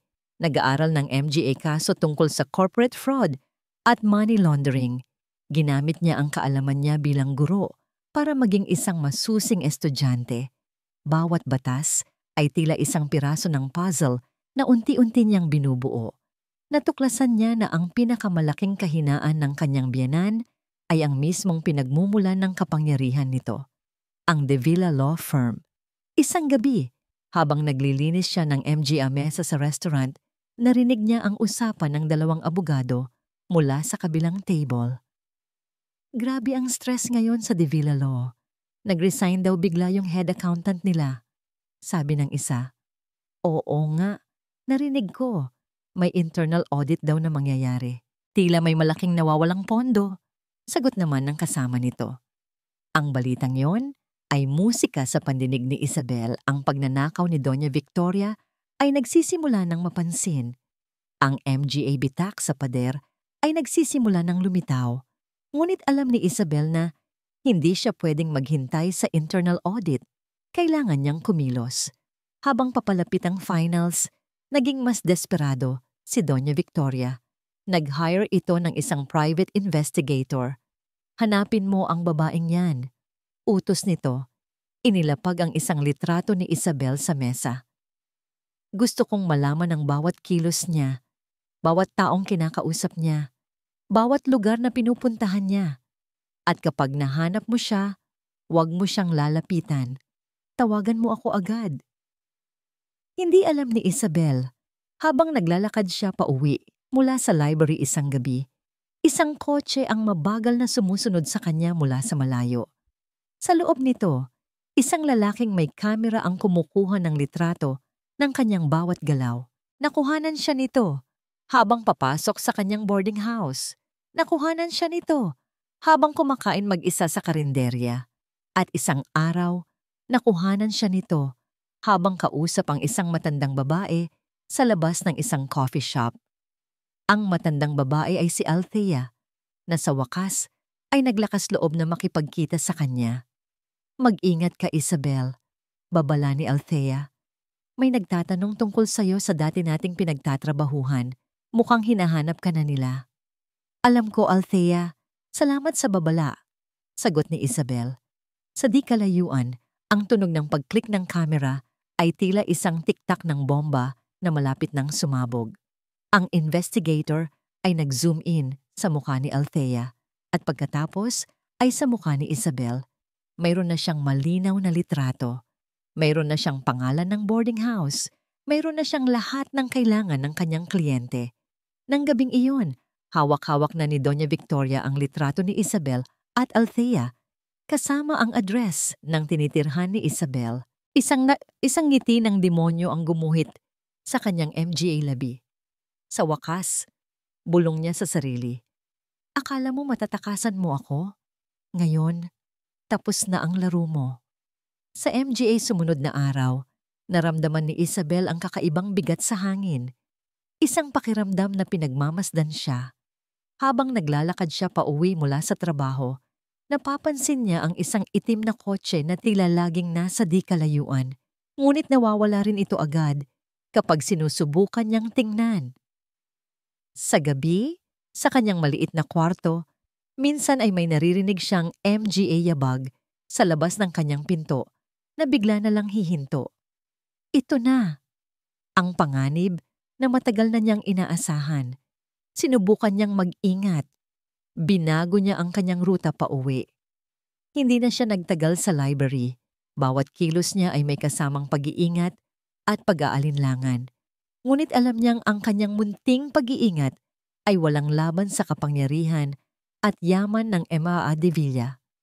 Tila isa lamang siyang daga na pinaglalaruan ng isang pusa bago ito tuluyang sakmalin. Ang gabi bago ang kanyang huling pagsusulit sa unang semestre ng law school ay tahimik. Nakaupo si Isabel sa kanyang maliit na mesa. Ang liwanag ng nag-iisang bumbilya ay nakatutok sa kanyang MGA libro. Pinilit niyang mag-aral, ngunit ang MGA salita sa aklat ay lumulutang lamang. Ang kanyang isipan ay nasa labas, nakikinig sa bawat kaluskos, naghihintay sa hindi maiiwasan. Maya-maya, may narinig siyang MGA katok sa pinto. Hindi ito ang mahinang katok ng kanyang landlady. Ito ay malakas, may awtoridad. Tok, tok, tok. "Isabel Santos, buksan mo ang pinto. Pulis ito." Ang mega salitang iyon ay tumusok sa kanyang puso. Huminto sa pagtibok ang kanyang mundo. Nakatitig lamang siya sa pinto, hindi makagalaw. Anong gagawin niya? Tatakas? Saan? Bang! Isang malakas na sipa ang sumira sa katahimikan at sa mahinang kandado ng kanyang pinto. Bumukas ito ng malakas at 2 pulis na nakauniforme ang pumasok kasama ang kanyang takot na landlady. "Siya po yan, sir," sabi ng matanda. Nanginginig na itinuturo si Isabel. "Isabel Santos, sumama ka sa amin," sabi ng isang pulis. Ang boses ay walang emosyon. "May reklamo laban sa'yo." "Reklamo? Anong reklamo?" "Wala akong ginagawang masama," sabi ni Isabel, tumatayo. Pilit na ipinapakita ang tapang kahit ang kanyang MGA tuhod ay gustong bumigay. "Harassment, stalking, at paglabag sa utos ng korte," sagot ng pulis habang binabasa ang isang papel. Anong utos ng korte? Pagtataka ni Isabel. Hindi na siya sinagot ng MGA ito. Hinawakan siya sa magkabilang braso at kinaladkad palabas. Wala siyang nagawa. Wala siyang dalang gamit. Wala siyang pera. Tanging ang MGA damit na suot niya at ang biglaang paglamig ng kanyang buong katawan. Habang dumadaan sila sa pasilyo, nakita niya ang MGA kapitbahay niya na sumisilip mula sa kanilang MGA pinto. Ang MGA mukha ay puno ng pag-uusisa at paghuhusga. underscore underscore underscore underscore underscore underscore underscore underscore underscore underscore underscore underscore underscore underscore underscore underscore. Sa presinto, ang amoy ng luma at pinaghalong pawis ang sumalubong sa kanya. Pinaupo siya sa isang matigas na upuang kahoy sa loob ng isang maliit at mainit na kwarto. Ilang minuto siyang naghintay sa katahimikan.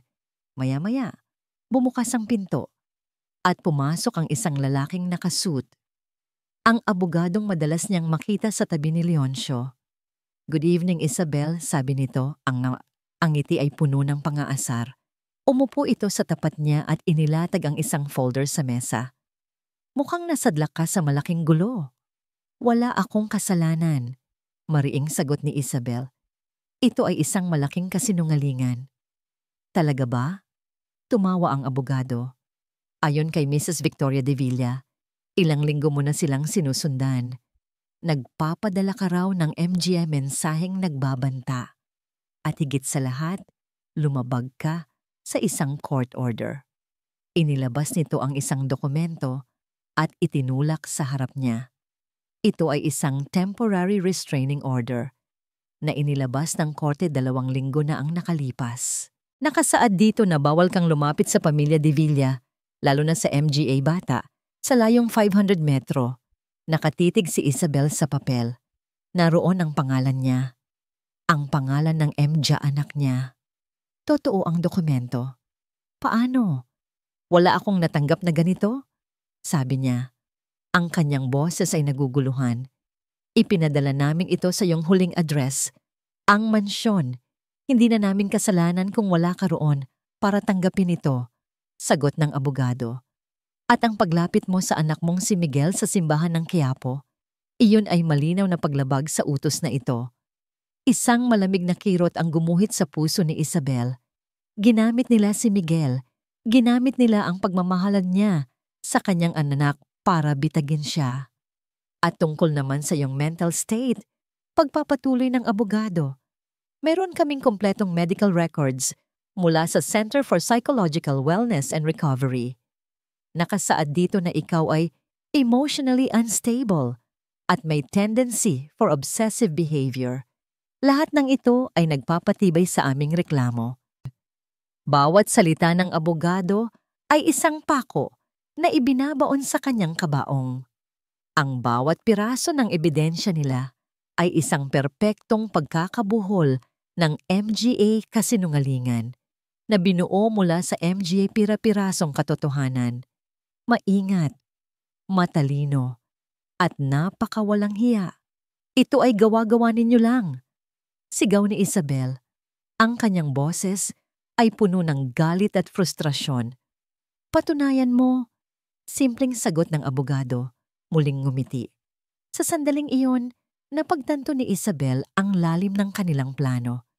Hindi siya basta nalang itinapon. Pinaghandaan nila ang lahat. Itinayo nila ang isang pader ng kasinungalingan sa paligid niya. Isang pader na napakatibay at napakataas, na kahit anong sigaw niya ng katotohanan ay hindi maririnig sa labas. Biglang bumukas ang pinto sa likod ng abogado. Isang pulis ang sumenyas dito. Tumayo ang abogado at inayos ang kanyang damit. "Well, I believe my work here is done. May magandang gabi ka sana sa kulungan, Isabel." Lumabas ito ng kwarto. Bago tuluyang sumara ang pinto, sumilip si Isabel sa siwang. Sa dulo ng pasilyo, sa likod ng isang one-way mirror, nakita niya ang isang pamilyar na anino. Nakatayo roon si Doña Victoria de Villa. Hindi niya makita ang buong mukha nito, ngunit nakita niya ang sapat. Nakita niya ang isang ngiti ng absolutong tagumpay, isang ngiti na nagsasabing, "Tapos ka na, ako ang nanaw."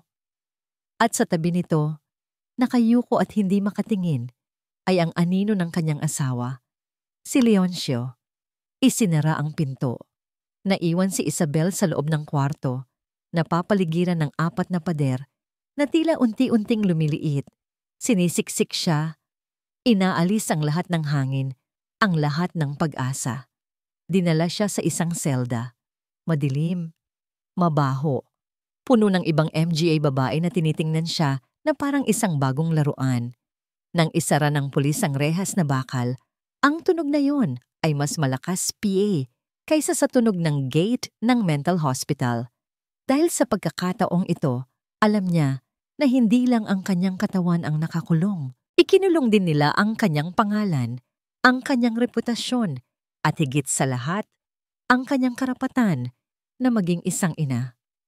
Underscore, underscore, underscore, underscore, underscore, underscore, underscore, underscore, underscore, underscore,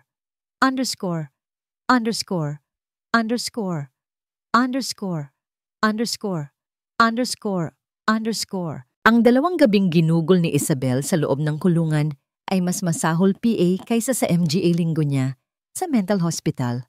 Doon, ang kalaban niya ay ang kanyang isipan at ang gamot na ipinipilit sa kanya. Dito, ang kalaban niya ay ang brutal na realidad, ang lamig ng sementong sahig, ang amoy ng dumi at desperasyon, ang MG at titig ng kanyang MGA kasama sa selda. Lahat ay tila pumipiga sa natitira niyang lakas. Hindi siya natulog. Hindi siya halos kumain.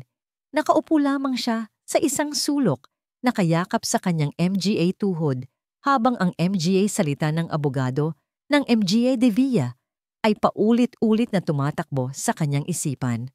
Stalking, harassment, emotionally unstable. Ang bawat salita ay isang tatak na ipinipilit sa kanyang pagkatao. Salamat sa tulong ng isang public attorney na naawa sa kanya, na pawalang bisa ang kaso dahil sa kakulangan ng matibay na ebidensya para ikulong siya ng matagal. Ngunit ang TRO, ang Temporary Restraining Order, ay nanatiling may bisa. Nang lumabas siya mula sa madilim na pasilyo ng presinto at muling masilayan ang sikat ng araw, hindi kalayaan ang kanyang naramdaman. Pakiramdam niya ay mas nakakulong PA siya kaysa dati. Hawak niya ang isang piraso ng papel, ang kopya ng restraining order, at ito ay tila isang tanikalang nakapulupot sa kanyang MGA kamay at paa.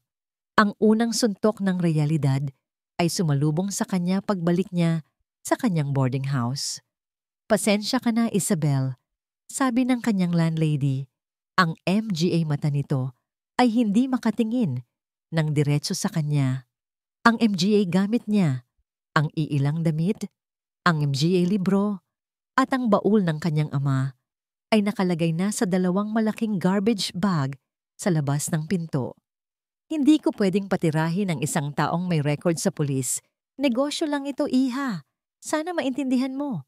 Walang salitang lumabas sa bibig ni Isabel. Tumango na lang siya, kinuha ang kanyang MGA gamit at tumalikod. Sa bawat hakbang niya palayo, naramdaman niya ang MGA mapanuring mata ng MGA dating kapitbahay. Ang dating pagbati ay napalitan ng MGA bulungan. Ang pangalawang suntok ay dumating nang puntahan niya ang karinderya kung saan siya naguhugas ng plato.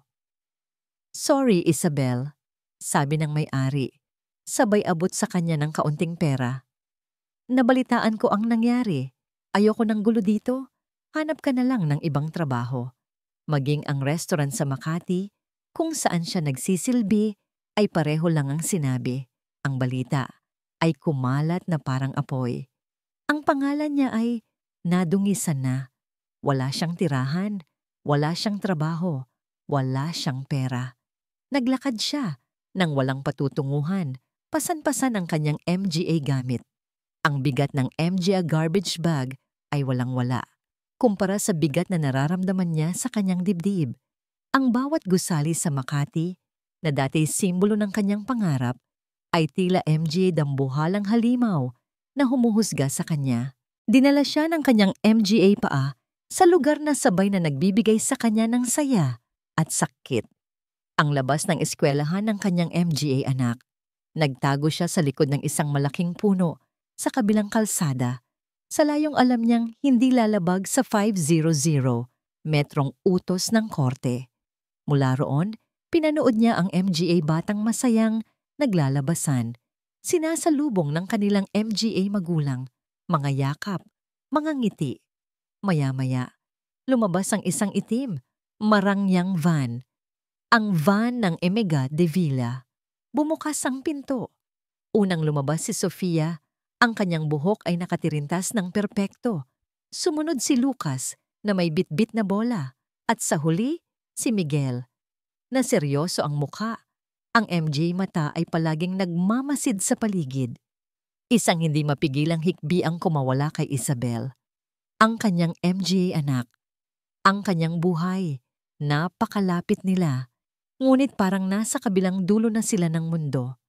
Nakikita niya sila, ngunit hindi niya sila mayakap. Naririnig niya ang kanilang MGA boses sa kanyang isipan, ngunit hindi niya sila makausap. Biglang lumingon si Miguel sa kanyang direksyon, na para bang naramdaman nito ang kanyang presensya. Nagtama ang kanilang MGA mata sa loob lamang ng isang segundo. Nakikita ni Isabel ang gulat at lungkot sa mukha ng kanyang anak bago ito hilahin papasok sa van ng isang yaya. Sumara ang pinto ng van at umalis ito. Tinangay palayo ang lahat ng kulay sa mundo ni Isabel.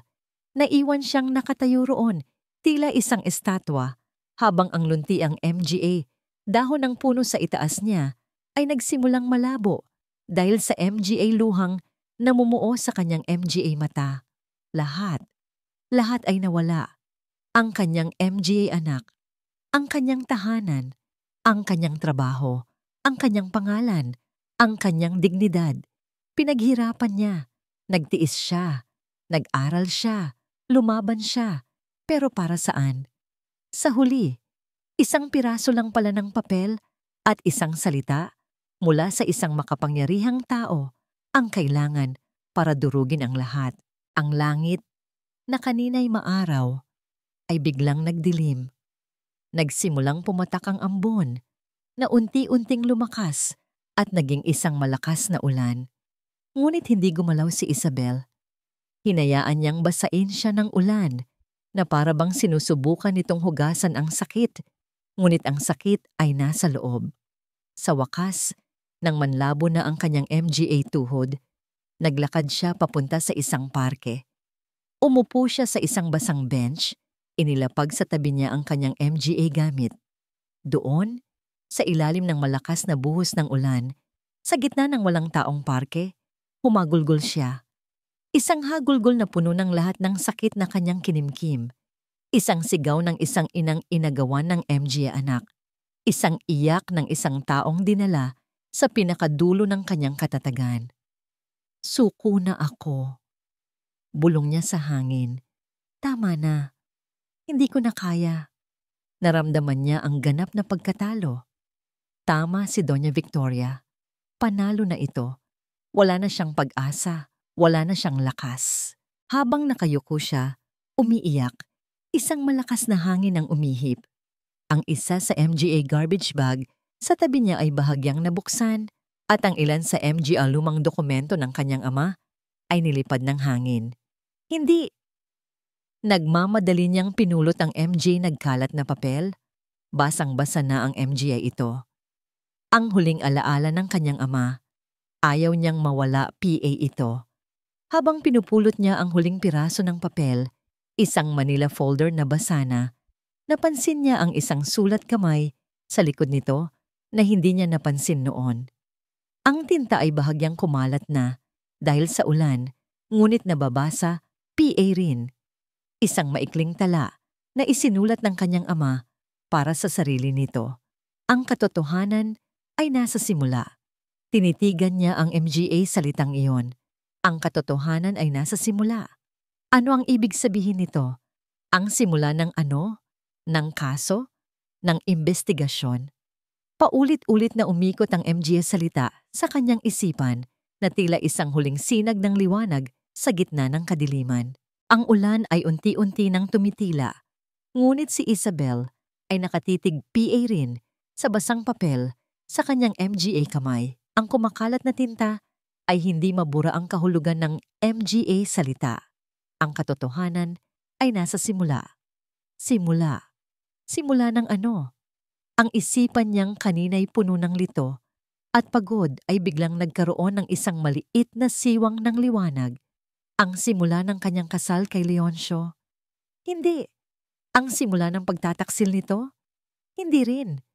Ang simula ng lahat ng ito, bago PA man siya makilala ni Leoncio, bago PA man siya mangarap na maging isang De Villa, ang simula ng investigasyon ng kanyang ama.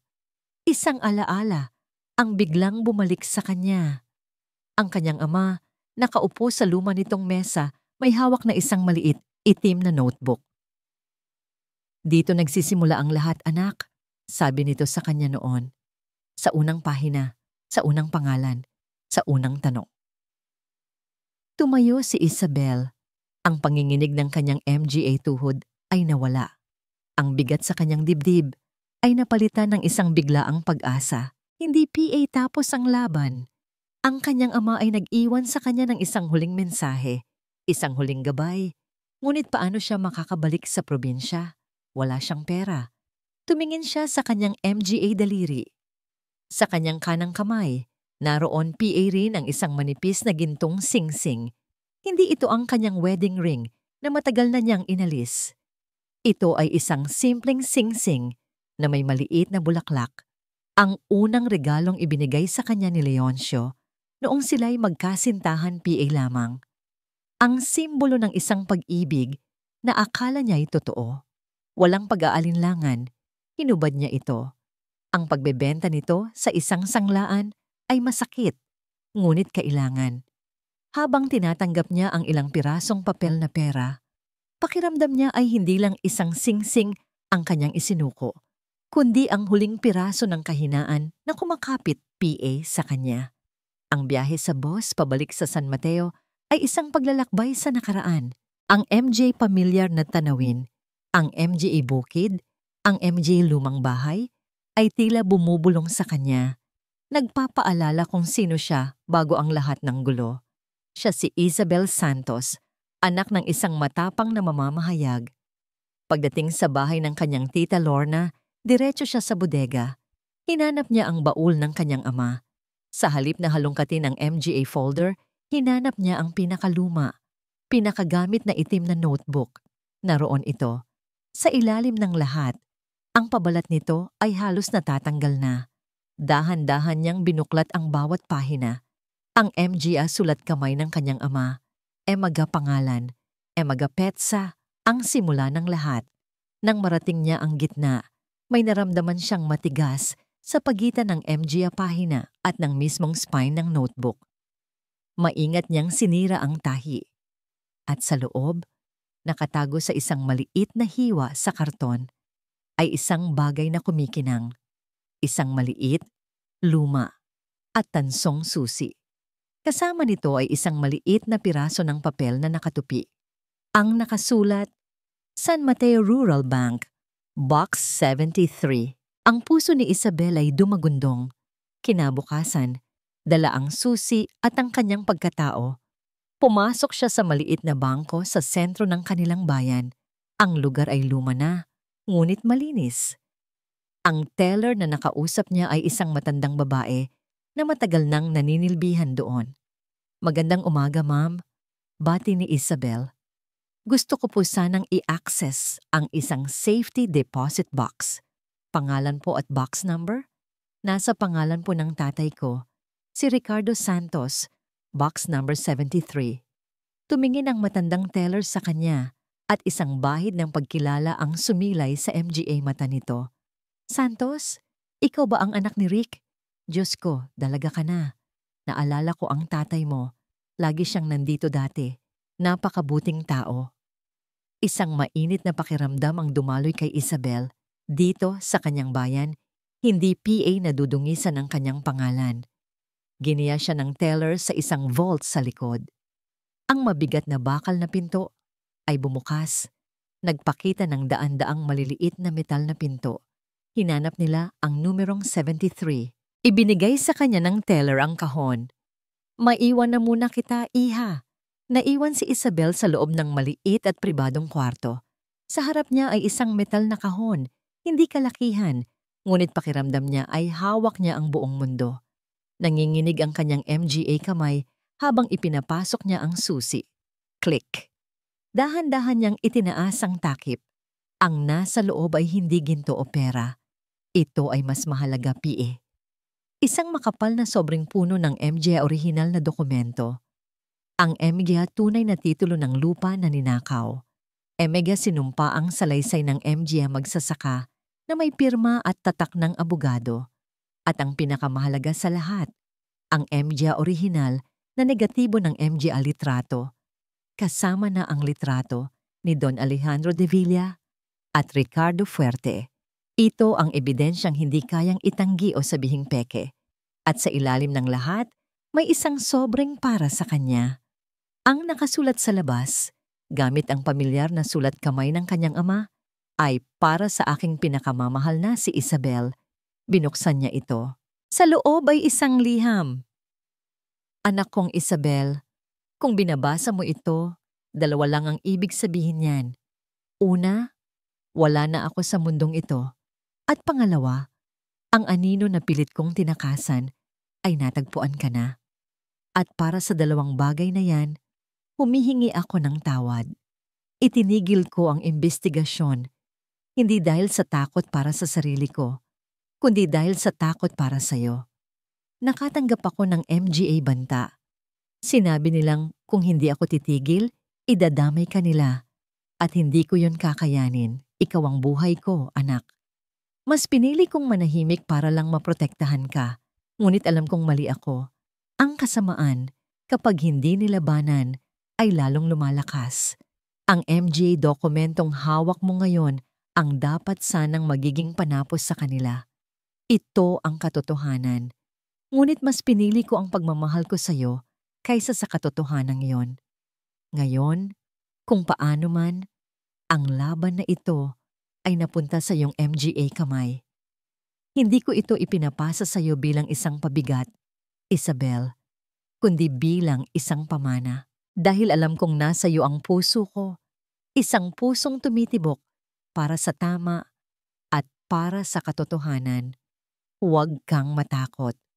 Mas matapang ka kaysa sa inaakala mo. Mahal na mahal kita, anak. Nagmamahal, tatay. Ang emagaluhang pumatak mula sa MGA mata ni Isabel ay hindi naluhan ng kalungkutan o pagkatalo. Ito ay emagyaluhan ng pag-unawa, ng pagmamahal, at ng isang panibagong lakas na dumadaloy sa kanyang buong pagkatao. Hindi na siya nag-iisa. Ang kanyang ama ay kasama niya. Isinara niya ang kahon. Maingat niyang inilagay ang sobrang puno ng ebidensya sa kanyang bag. Pagbalik niya sa Maynila kinagabihan, hindi na siya ang babaeng tumatakbo. Siya na ngayon ang mangangaso. Hindi siya tumuloy sa isang boarding house. Ginamit niya ang natitirang pera para kumuha ng isang maliit na kwarto sa isang murang motel, isang lugar na walang nakakakilala sa kanya. Mula roon, kinuha niya ang luma niyang cellphone at nag-dial ang numero ng De Villa Law Firm. De Villa Law, good evening. Gusto kong makausap ang abogado ni J. Leoncio de Villa. May mensahe ako para sa kanya, sabi ni Isabel. Ang kanyang boses ay kalmado, matatag, at puno ng lamig ng bakal. Sino po sila? Hindi na niya sinagot ang tanong. Sa halip, ibinigay niya ang kanyang mensahe. Sabihin ninyo sa kanya at sa pamilya de Villa, humihiling ako ng isang huling pagdinig at sabihin ninyong darating ako. Ma'am, ano pong pangalan ninyo? Huminto si Isabel sandali at sa huling pagkakataon, naramdaman niya ang pagbabago sa kanyang sarili. Hindi na siya ang biktima, siya na ang magdadala ng hustisya. Sabihin ninyo, si Isabel Santos at handa na ako. Ang araw ng pagdinig ay dumating na may kasamang mabigat at kulay abong kalangitan na para bang ang panahon ay nakikiramay sa bigat ng MGA kaganapang magaganap. Pumasok si Isabel sa bulwagan ng korte, ngunit hindi na siya ang babaeng nakayuko, takot at puno ng pagdududa. Ang suot niya ay isang simpleng itim na bestida na hiniram niya mula kay Althea Ngunit ang paraan ng kanyang paglakad, tuwid ang likod, mataas ang noo, ay nagbigay sa kanya ng isang dignidad na hindi kayang bilhin ng pera. Sa kanyang kanang kamay, hawak niya ang isang lumang leather briefcase. Ang briefcase ng kanyang ama. Sa loob nito, naroon ang MGA sandatang gagamitin niya sa digmaan. Nakita niya sila sa kabilang panig ng silid. Si Leoncio, payat at gusot ang mamahaling suit. Ang MGA mata ay laging nakatingin sa sahig. Sa tabi nito, ang kanyang ina, si Doña Victoria, na kahit nakasuot ng eleganteng damit ay hindi maitago ang tensyon sa kanyang mukha. At sa likod nila, sa bench ng MGA testigo, nakaupo ang sekretarya, ang mukha ay maputla at puno ng kaba. Ang kanilang abogado ay tumingin sa kanya. Isang ngiting mapanghamak ang nakaguhit sa labi. Ngunit nang magtama ang kanilang MGA mata, hindi ngumiti pabalik si Isabel. Tinitigan niya ito ng diretsyo. Isang malamig at matatag na titig na nagsasabing, "Hindi mo na ako kilala." Nagsimula ang pagdinig. Ang paksa ay ang permanenteng pagkuha ni Leoncio sa kustodya ng MGI bata, base sa mental instability at mapanganib na pag-uugali ni Isabel. Unang tumestigo ang sekretarya, kabi-kabilang kasinungalingan ng kanyang binitawan. Sinusundan niya po kami ni Sir Leoncio. Nakakatanggap po ako ng MGA text na nagbabanta. Natatakot po ako para sa kaligtasan namin. Nang pagkakataon na ni Isabel na magtanong, tumayo siya. Dala ang isang folder. Miss Cassandra Reyes, simula niya, ang kanyang boses ay kalmado at malinaw. Umaalingaw-ngaw sa tahimik na silid. Maari mo bang sabihin sa korte kung saan ka naroroon noong gabi ng October 12th? Hindi ko na po matandaan, sagot ng babae. Nag-iwas ng tingin. Naglabas si Isabel ng isang litrato. Ang isa sa MGI unang ibinigay sa kanya ni Miguel. Hindi mo ba matandaan ang pag-check-in ninyo ni Mr. Leoncio de Villa sa Shangri-La Hotel sa Pitsangyon? 8:00 ng gabi? Namutla ang sekretarya. Ang abogado ni Leoncio ay tumayo. Objection, Your Honor. This is irrelevant. This is very relevant, Your Honor, sagot ni Isabel. It establishes a pattern of deceit and conspiracy. Objection overruled. The witness will answer. Sunod-sunod na inilabas ni Isabel ang MGA litrato, ang MGA resibo ng hotel.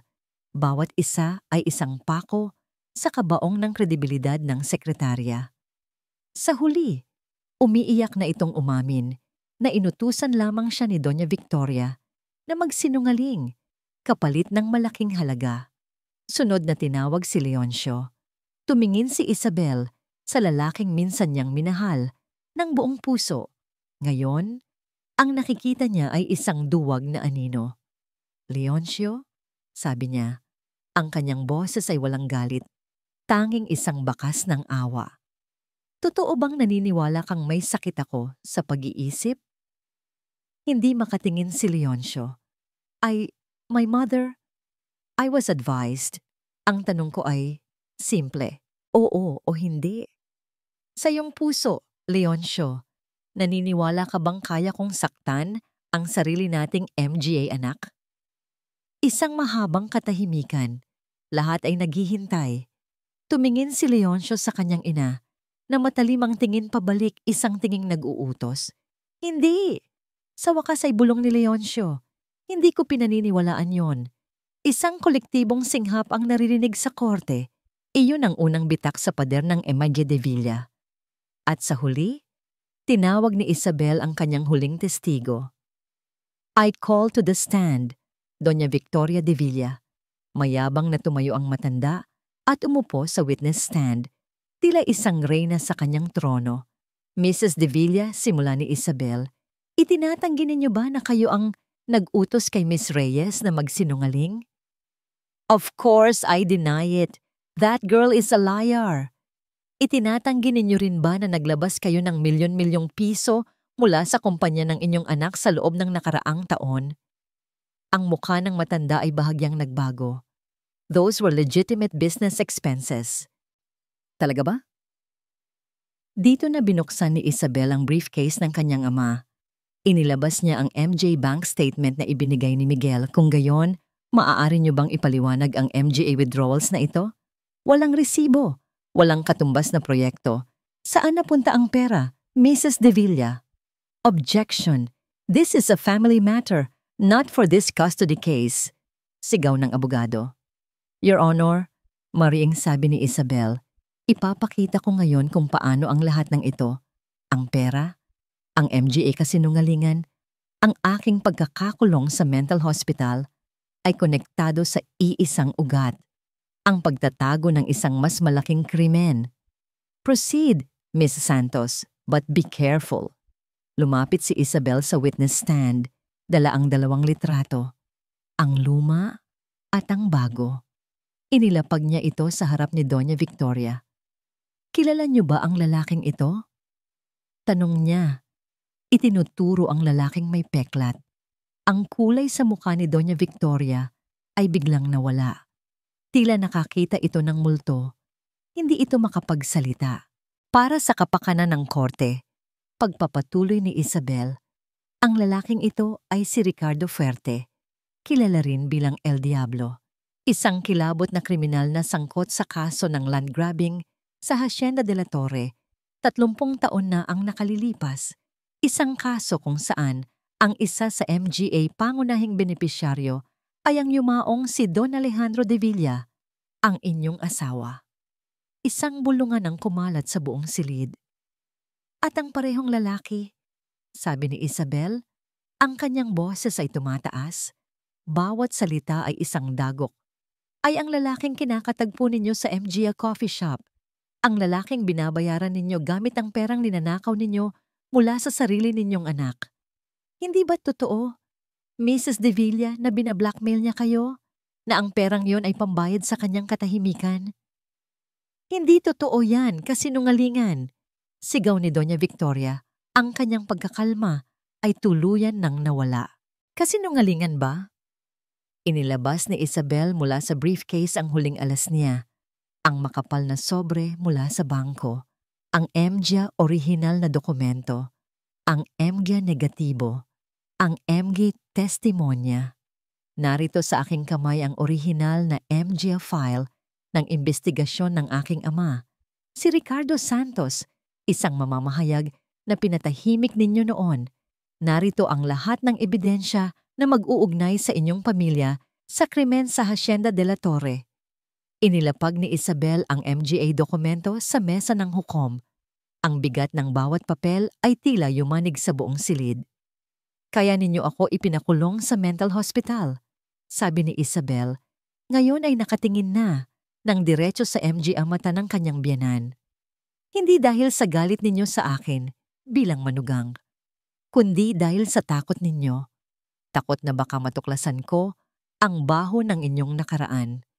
Takot na baka matapos ko ang sinimulan ng aking ama. Lahat ng ito ay hindi tungkol sa kapakanan ng aking MGA anak. Ito ay tungkol sa pagprotekta sa inyong madugong pera at madungis na pangalan. Hindi na kinaya ni Doña Victoria. Ang kanyang mukha, na dati puno ng pagmamataas, ay gumuho. Hindi! Sigaw nito.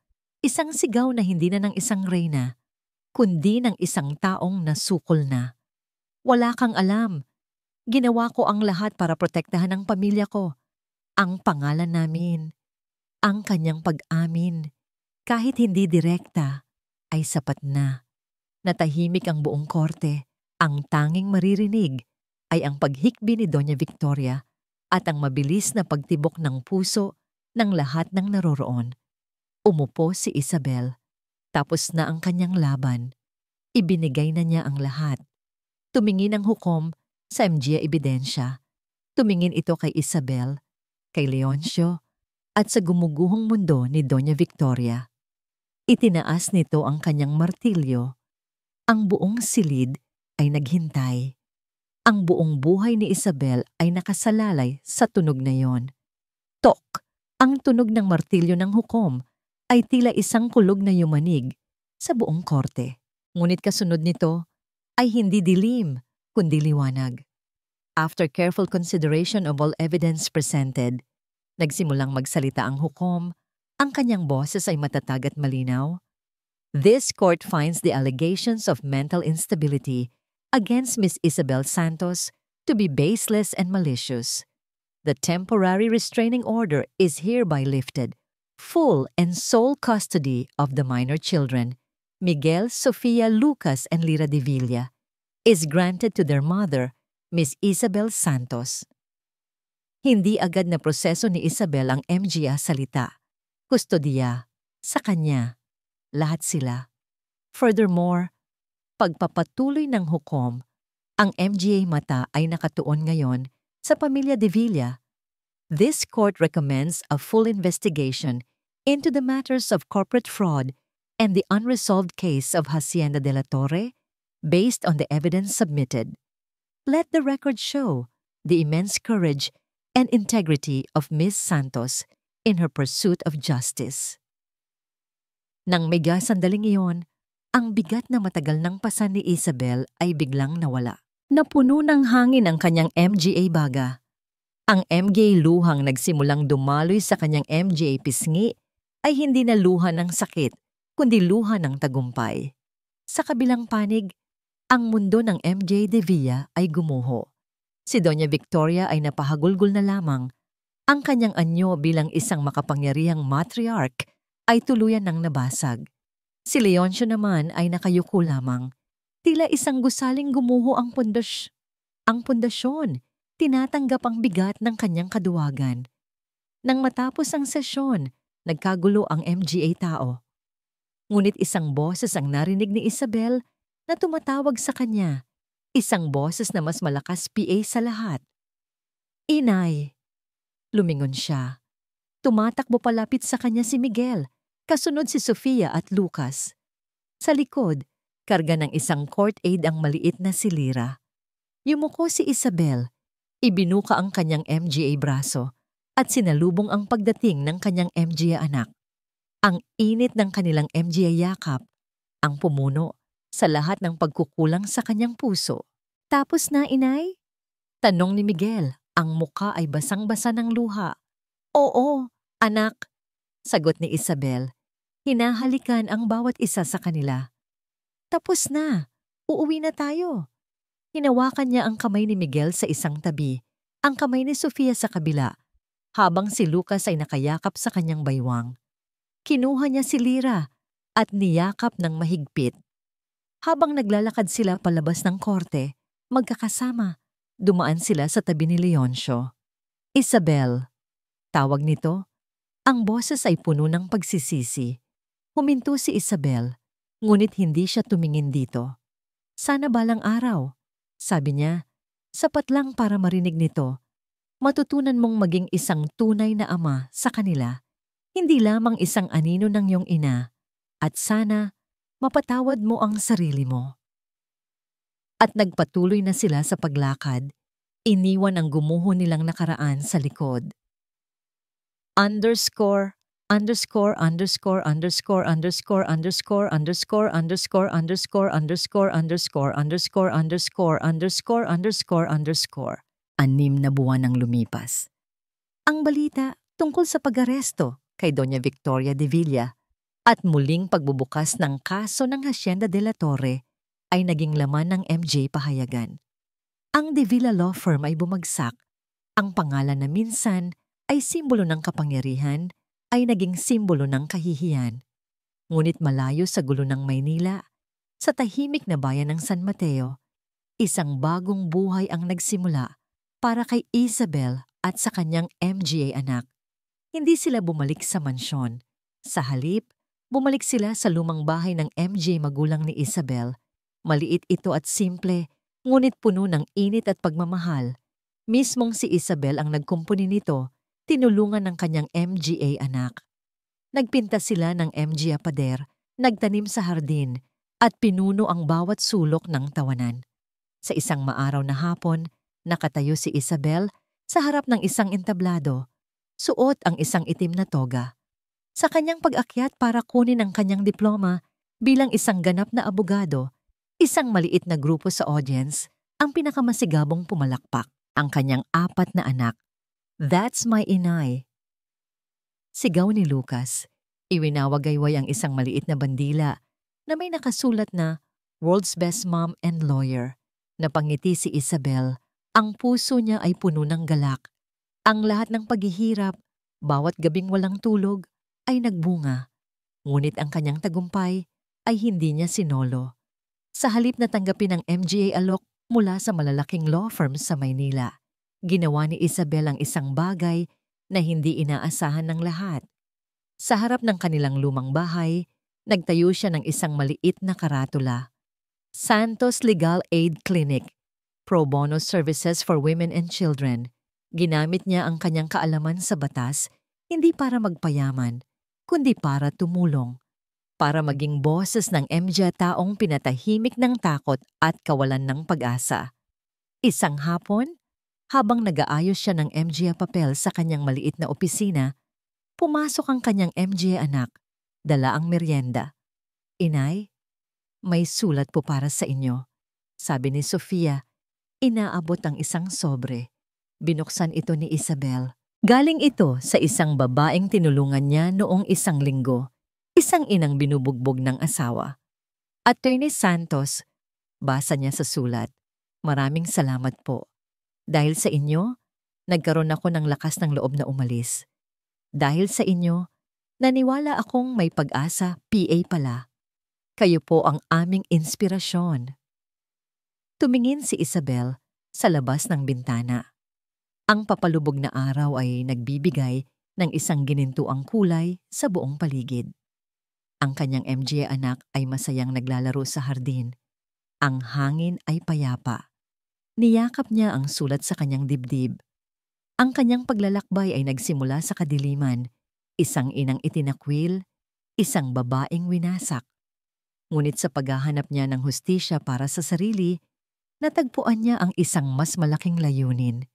Hindi na siya si Isabel, ang biktima. Siya si Attorney Isabel Santos, ang ina ng kanyang MJ anak. Ang tagapagtanggol ng MJ inaapi. Siya ang ina ng katarungan. At sa wakas, sa gitna ng katahimikan ng kanyang sariling paraiso, naramdaman niya ang tunay na kapayapaan.